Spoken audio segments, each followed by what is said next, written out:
ಜರ್ನಲಿಸು ಯಾವಾಗಲೂ ಬೇರೆಯವ್ರ ಬಗ್ಗೆನೇ ಯೋಚನೆ ಮಾಡ್ತಾ ಇರ್ತೀರ ಅಲ್ವಾ? ನಿಮ್ಮನ್ನು ನೋಡಿದಾಗ it is so amazing and amusing ಅನಿಸುತ್ತೆ. ಎಂಥ ಪ್ರೊಫೆಷನ್ನು ರೀ ನಿಮ್ಮದು ಅಂತ ರಮೇಶ್ ಅರವಿಂದ್ನ ಕಥೆ ಹಿಂದಿನ ಕತೆಗೆ ಒಂದು ಅಭಿಪ್ರಾಯ ಅಂತ ಮಾಡ್ತಾ ಇದ್ವಿ. ಆವಾಗ ಅವ್ರು ಇದನ್ನು ಹೇಳಿದ್ರು. ಈ ಜರ್ನಲಿಸ್ಟ್ ಅವ್ರು ಯಾವತ್ತೂ ತಮ್ಮ ಬಗ್ಗೆ ಯೋಚನೆ ಮಾಡಿಲ್ಲ, ಯಾವಾಗಲೂ ಇನ್ನೊಬ್ಬರ ಬಗ್ಗೆ. ಹೌದು, ನಾವು ಬೇರೆಯವ್ರ ಬಗ್ಗೆ ಬೇರೆಯದ್ರ ಬಗ್ಗೆನೇ ಯೋಚನೆ ಮಾಡ್ತೀವಿ. ಹಾಗೆ ಅಂತ ನಾವೇನು ಸೋಷಿಯಲ್ ರಿಫಾರ್ಮರ್ಸ್ ಅಲ್ಲ.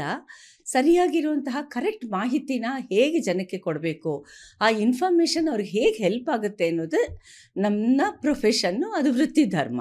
ಆ ಗ್ರೇಟ್ ಜರ್ನಲಿಸ್ಟ್, ಈ ಕರ್ನಾಟಕದ ನಿಮ್ಮ ಚಿತ್ರ ಇತಿಹಾಸ ನಿಮ್ಗೆ ಗೊತ್ತಿದೆ ಅಂದರೆ ಅದನ್ನು ರೆಕಾರ್ಡ್ ಮಾಡಿದವರು ಪತ್ರಕರ್ತರು.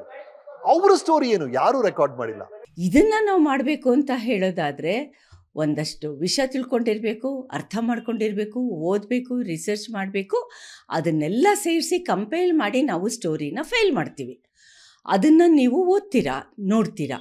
ಹಾಗಾಗಿ ಈ ತರಹ ಒಂದು ಜಾಬಲ್ಲಿ, ಇಂತಹ ಒಂದು ವೃತ್ತಿನಲ್ಲಿರುವಂತಹ ನಮ್ಮ ಜರ್ನಲಿಸ್ಟ್ ಬಗ್ಗೆ ಎಲ್ಲಿದೆ ಡಾಕ್ಯುಮೆಂಟ್ ಅಂದರೆ ಎಲ್ಲೂ ಇಲ್ಲ.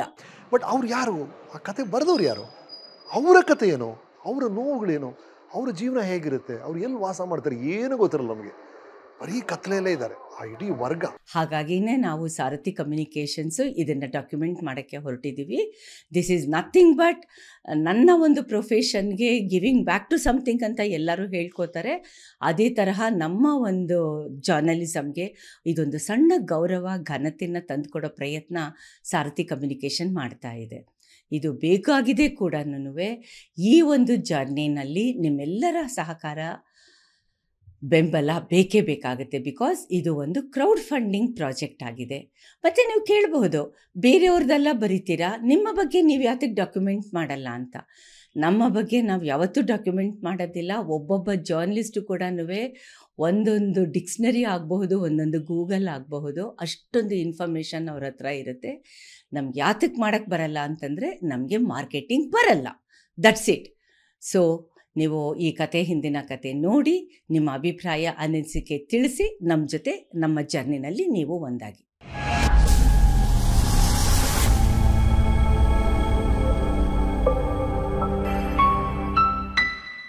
ಇವತ್ತು ನಮ್ಮ ಸಾರಥಿ ಕಮ್ಯುನಿಕೇಷನ್ ಮಾತುಕತೆಯಲ್ಲಿ ಶೈಲೇಶ್ ಚಂದ್ರಗುಪ್ತ ಸರ್ ಇದ್ದಾರೆ.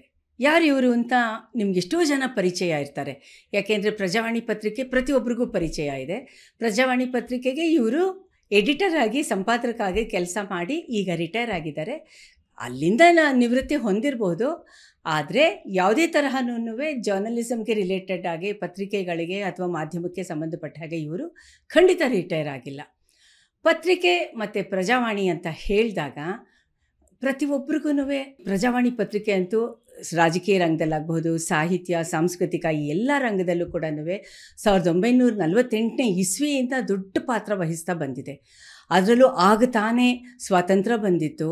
KN ಗುರುಸ್ವಾಮಿಯವರು ಅದನ್ನು ಶುರು ಮಾಡಿದ್ರು. ಇವತ್ತಿನ ದಿನ 3 ಜನ ಕುಮಾರರು, ಹರಿಕುಮಾರ್, ತಿಲಕ್ ಕುಮಾರ್, ಶಾಂತಕುಮಾರ್ ಇದನ್ನು ನಡೆಸ್ಕೊಂಡು ಬರ್ತಾ ಇದ್ದಾರೆ. ಮತ್ತು ಅದೇ ತರಹ ಸಾಕಷ್ಟು ಜನ ಎಡಿಟರ್ಸ್ ಇದರಲ್ಲಿ ಕೆಲಸ ಮಾಡಿದ್ದಾರೆ. TSR ಆಗಬಹುದು, ಇವಾಗ ನಮ್ಮ ಮುಂದೆ ಇರುವಂತಹ ಶೈಲೇಶ್ ಚಂದ್ರಗುಪ್ತ ಆಗಿರ್ಬೋದು. ಇವ್ರದ್ದು ಒಂದು ಸ್ಪೆಷಾಲಿಟಿ, ಕಾಂಟ್ರಿಬ್ಯೂಷನ್ ಏನಪ್ಪ ನಮ್ಮ ಜರ್ನಲಿಸಮಲ್ಲಿ ಅಂತ ಹೇಳಿದ್ರೆ, ವಾಣಿಜ್ಯ ಪತ್ರಿಕೋದ್ಯಮ, ಕಾಮರ್ಸ್ ಆ್ಯಂಡ್ ಫೈನಾನ್ಸ್ಗೆ ರಿಲೇಟೆಡ್ ಆಗಿ ಜರ್ನಲಿಸಮ್ಗೆ ಗುಪ್ತಾ ಸರು ಅದನ್ನು ಬಹಳ ಒಳ್ಳೆ ಭದ್ರ ಬುನಾದಿ ಹಾಕಿದ್ದಾರೆ. ಮತ್ತು ಅಷ್ಟೇ ಅಲ್ಲ, ಸುಮಾರು ಒಂದು 50 ಬಜೆಟ್ನ ಅನಲೈಸ್ ಮಾಡಿದ್ದಾರೆ. ಮತ್ತು ಈಗ ಲೇಟೆಸ್ಟ್ ಆಗಿ ಕೋವಿಡ್ ಬಜೆಟ್ ಬಗ್ಗೆ ಕೂಡ ಇವರು ಮಾತಾಡಿರೋದುಂಟು.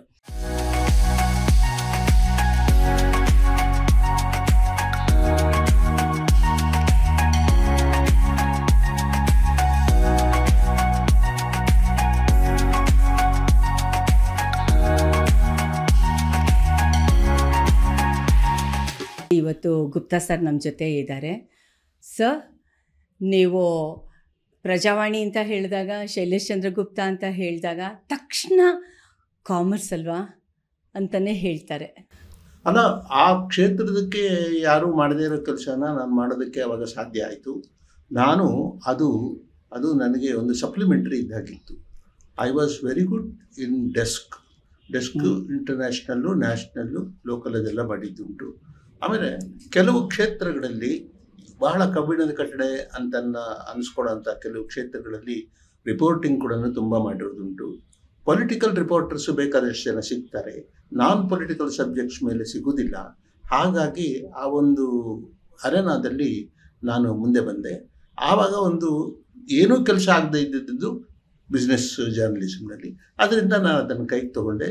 ಅದು ಬೇರೆಯವರೆಲ್ಲನೂ ನನ್ನ ಎಮ್ಯುಲೇಟ್ ಮಾಡಿದ್ರು. ನೀವು ಜರ್ನಲಿಸಮ್ಗೆ ಬರೋದಕ್ಕೆ ಮುಖ್ಯ ಕಾರಣ, ಇನ್ಸ್ಪಿರೇಷನ್ ಏನು? ಏನೂ ಇನ್ಸ್ಪಿರೇಷನ್ ಇಲ್ಲ. ನಾನು ಕೆಲವು ಸಂಗತಿಗಳಲ್ಲಿ ತಳ್ಳಲ್ಪಟ್ಟೆ. ಅದಕ್ಕೆ ನಾನು ಹಪಹಪಿಸ್ಲಿಲ್ಲ ಜರ್ನಲಿಸಮ್ಗೆ ಅವ್ರು ಬರಬೇಕು ಅಂತ. ಆ ಕಡೆ ಒಲವಿತ್ತು. ನಾನು ಮೊದಲು ಒಳ್ಳೆ ಬರಹಗಾರ ಅಂತ ನಿರೂಪಿಸ್ಕೊಂಡೆ. ನನಗೆ ಅವಕಾಶಗಳು ಸಿಕ್ಕಿದ್ವು. ವಿದ್ಯಾರ್ಥಿ ದೆಸೆಯಲ್ಲೇ ನಾನು ಬರೀತಾ ಇದ್ದೆ, ಮ್ಯಾಗ್ಝಿನ್ಗಳನ್ನ ಎಡಿಟ್ ಮಾಡ್ತಾ ಇದ್ದೆ. ಯಾವ್ಯಾವ ಮ್ಯಾಗ್ಝಿನ್ಸ್?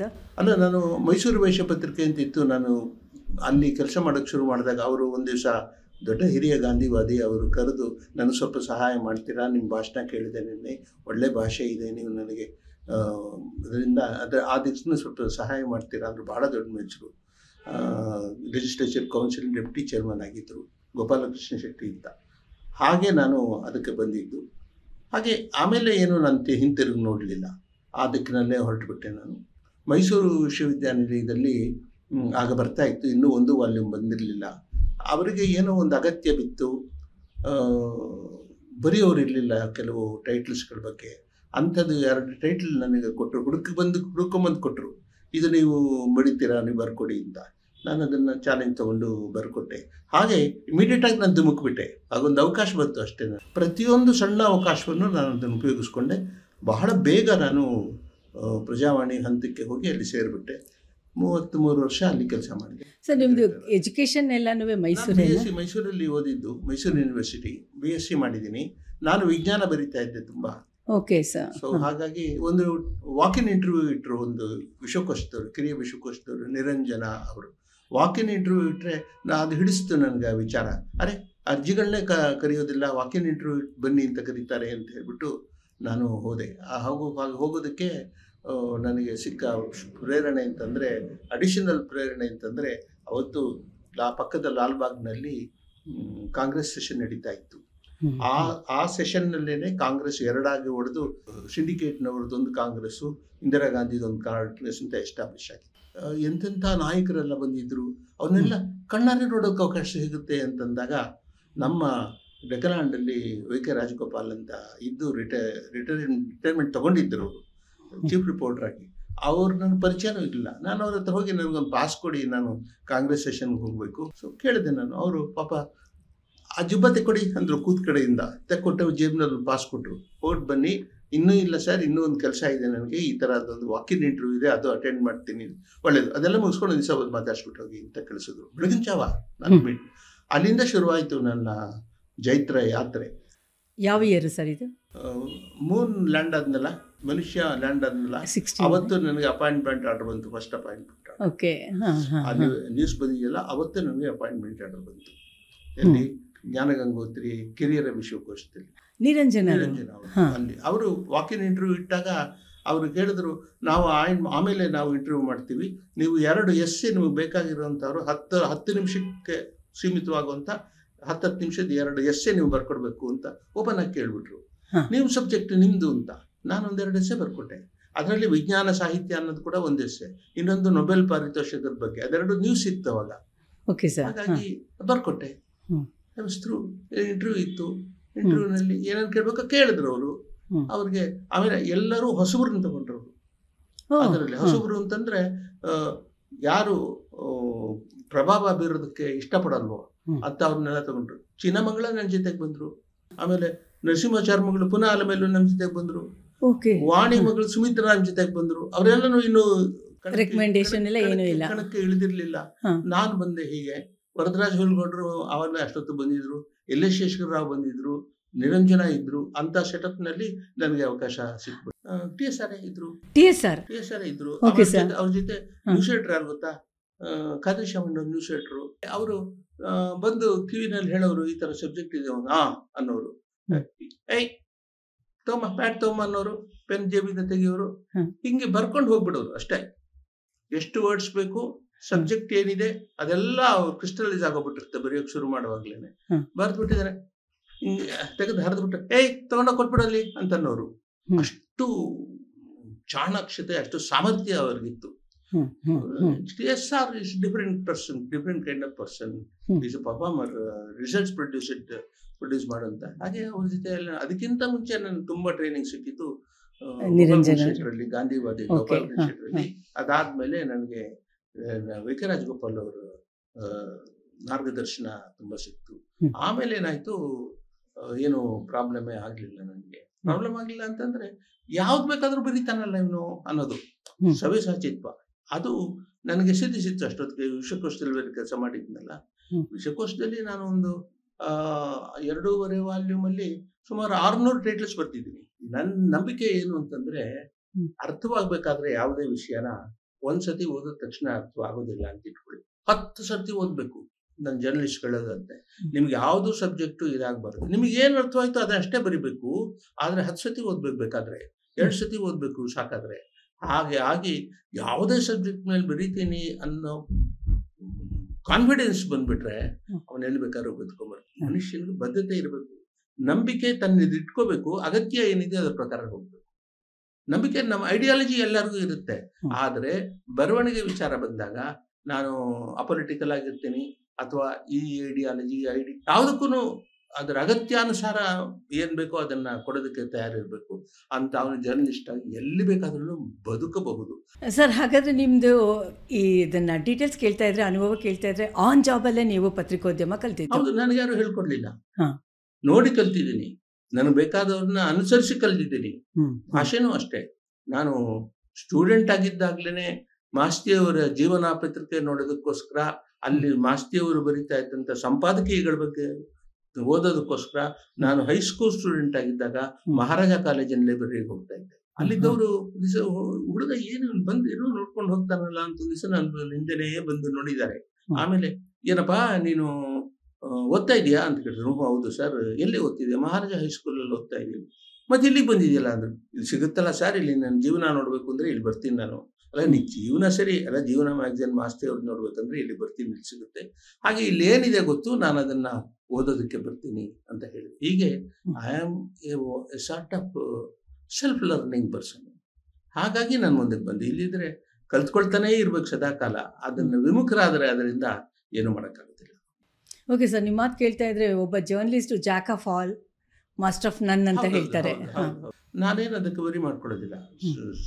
ಎಲ್ಲನೂ ಪ್ರತಿಯೊಂದು ಗೊತ್ತಿರಬೇಕು ಅಂತ ಸರ್ವಜ್ಞರಾಗಿರೋದಕ್ಕೆ ಸಾಧ್ಯವಿಲ್ಲ. ಈಗಲೂ ಬರ್ತಾ ಬರ್ತಾ ತುಂಬ ಸೊಫಿಸ್ಟಿಕೇಟೆಡ್ ಆಗ್ತಿರ್ಬೇಕಾದ್ರೆ ಲೈಫು ಎಲ್ಲ ಬರಿತೀನಿ ಅಂತ ಹೇಳೋದು ದಾರ್ಷ್ಟ್ಯ ಆಗುತ್ತೆ. ಆದರೆ ಎಷ್ಟು ಅರ್ಥವಾಗುತ್ತೋ ಅಷ್ಟದ್ದು ಬರಿತೀನಿ ಅಂತ ಅನ್ನೋದನ್ನು ನೀವು ಇಟ್ಕೊಂಡ್ರೆ ನೀವು ಏನು ಬೇಕಾದ್ರೂ ಬರಿಬೋದು. ಪ್ರಜಾವಾಣಿನಲ್ಲಿ ಆವಾಗ ಜನರಲ್ ಡೆಸ್ಕಲ್ಲಿ 4, 3, 12 ಜನ ಇದ್ದರು. ಮೊಫಿಷಲ್ನಲ್ಲಿ ಒಂದು 10 ಜನ ಇದ್ದರು. ಸ್ಪೋರ್ಟ್ಸ್ ಬೇರೆ ಇದ್ದರು, ಇನ್ನೊಂದಕ್ಕೆ ಬೇರೆ ಇದ್ದರು, ಮತ್ತೊಂದಕ್ಕೆ ಬೇರೆ ಇದ್ದರು, ಮ್ಯಾಗಝೈನಿಗೆ ಬೇರೆ ಇದ್ದರು. ಹೀಗೆ ಬೇರೆ ಬೇರೆ ಇದ್ದರು. ಸುಮಾರು 100 ಜನ ಎಡಿಟೋರಿಯಲ್ನಲ್ಲಿದ್ದರು. ನಾನು ಹೋದಾಗ ಇವನು ವಿಶ್ವಕೋಶದಿಂದ ಬಂದಿದ್ದಾನೆ ಒಂದು ಹಣೆಪಟ್ಟಿ ತೆಗೆದುಕೊಂಡೇ ಹೋದೆ ನಾನು. ಆಮೇಲೆ ಯಾವ ಸಮಯ ಯಾವ್ದು ಕೊಟ್ಟರು, 6 ದಿವಸದಲ್ಲಿ ನನ್ನ ಜನರಲ್ ಡೆಸ್ಕ್ ಹಾಕೊಂಡ್ರು ಸತೀಶಮ್ಮಣ್ಣವರು. ಅವರು ಬಹಳ ಹೊರಗಿಟ್ರು, ನನ್ನ ಯೂಸ್ ಮಾಡಿಕೊಂಡ್ರು. ಬಹಳ ಬಹಳ ಫಾಸ್ಟಾಗಿ ನನ್ನ ಮೇಲೆ ಬಂದೆ, ಅದರಲ್ಲೇನು ಅನುಮಾನ ಇಲ್ಲ. ಪತ್ರಿಕೋದ್ಯಮಕ್ಕೆ ಬರೋಕ್ಕೆ ಮೊದಲು ಅವರು ನಿರಂಜನರ ಸಂಪಾದಕತ್ವದಲ್ಲಿ ವಿಶ್ವಕೋಶದ ತಂಡದಲ್ಲಿ ಅವರು ಕೆಲಸ ಮಾಡಿದ್ದಾರೆ. ಶೈಲೇಶ್ ಚಂದ್ರಗುಪ್ತ ಅವರನ್ನ ನಾನು ಕಂಡಂತೆ ಅವರಲ್ಲಿರುವ ಗುಣಗಳೇನು ಅಂದರೆ, ಒಂದು ಸುದ್ದಿಯನ್ನ ಹೇಗೆ ಗ್ರಹಿಸಬೇಕು, ಅದು ಜನರಿಗೆ ಇಷ್ಟವಾಗುವ ಹಾಗೆ ಹೇಗೆ ಬರಿಬೇಕು, ಬರದ ಸುದ್ದಿಯನ್ನ ಮತ್ತೆ ಮತ್ತೆ ನೋಡಬೇಕು, ಅದರಲ್ಲಿ ತಪ್ಪುಗಳು ಇಲ್ಲದ ಹಾಗೆ ಅದು ಪತ್ರಿಕೆಗಳಲ್ಲಿ ಪ್ರಕಟವಾಗಬೇಕು ಅನ್ನುವ ಬಗ್ಗೆ ಅವರಿಗೆ ಅಪಾರವಾದ ಕಾಳಜಿ ಇತ್ತು. ಅವರು ಕೆಲಸ ಮಾಡ್ತಿದ್ದ ಅವಧಿಯಲ್ಲಿ ನಾನು ಕೂಡ ಪ್ರಜಾವಾಣಿಯಲ್ಲಿ ಅವರ ಜೊತೆಯಲ್ಲಿ ಇದ್ದೆ ಅನ್ನೋದು ನನಗೊಂದು ಸಮಾಧಾನ ತರುವ ಸಂಗತಿ. ಅವರ ಬರವಣಿಗೆಯನ್ನು ನಾನು ಮೆಚ್ಚಿಕೊಂಡಿದ್ದೇನೆ. ಬಹಳ ಸರಳವಾಗಿ ಸಾಮಾನ್ಯ ಕನ್ನಡ ತಿಳುವಳಿಕೆ ಇರುವಂತಹ ಗ್ರಾಮೀಣ ಜನರಿಗೂ ಕೂಡ ಅರ್ಥವಾಗುವ ರೀತಿಯಲ್ಲಿ ಪ್ರಜಾವಾಣಿ ಬರಬೇಕು ಅನ್ನುವಂಥದ್ರ ಬಗ್ಗೆ ಅವ್ರಿಗೆ ಅಪಾರವಾದ ಕಾಳಜಿ ಇತ್ತು. 35 ವರ್ಷಗಳ ಅವಧಿಯಲ್ಲಿ ಅವರು ಆ ಕೆಲಸವನ್ನು ಮಾಡಿದ್ದಾರೆ.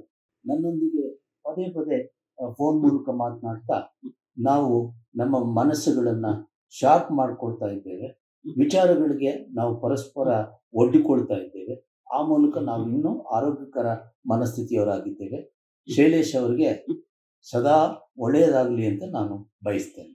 ನಾನು ಸ್ಟೂಡೆಂಟ್ ಆಗಿದ್ದಾಗ ಲೋಕಲ್ ಪತ್ರಿಕೆಗೆ ಕಾಲಂ ಬರೀತಾ ಇದ್ದೆ, ಓಕೆ, ವರ್ತಮಾನ ಪತ್ರಿಕೆ ಕಾಲಂ ಬರೀತಿದ್ದೆ ಸ್ಟೂಡೆಂಟ್ ಅವಾಗ ನಾನು. ಸ್ಟೂಡೆಂಟ್. ಆಮೇಲೆ ನಾನು ಪ್ರಜಾವಾಣಿ ಬರೋಕ್ಕೆ ಮುಂಚೆ ಕನ್ನಡ ಪ್ರಭಕ್ಕೆ ಸೆಂಟ್ರಲ್ ಪೇಜ್ ಆರ್ಟಿಕಲ್ಸು, ಎಕನಾಮಿಕ್ಸು ಮತ್ತು ಬೇರೆ ಪೊಲಿಟಿಕಲ್, ಸೋಷಿಯೋ ಎಕನಾಮಿಕ್, ಪೊಲಿಟಿಕಲ್, ಈ ಕಾಲಮ್ ವಾರಕ್ಕೆ 2-3 ಸೆಂಟ್ರಲ್ ಪೇಜ್ ಆರ್ಟಿಕಲ್ ಬರ್ಕೊಡ್ತಾ ಇದ್ದೆ.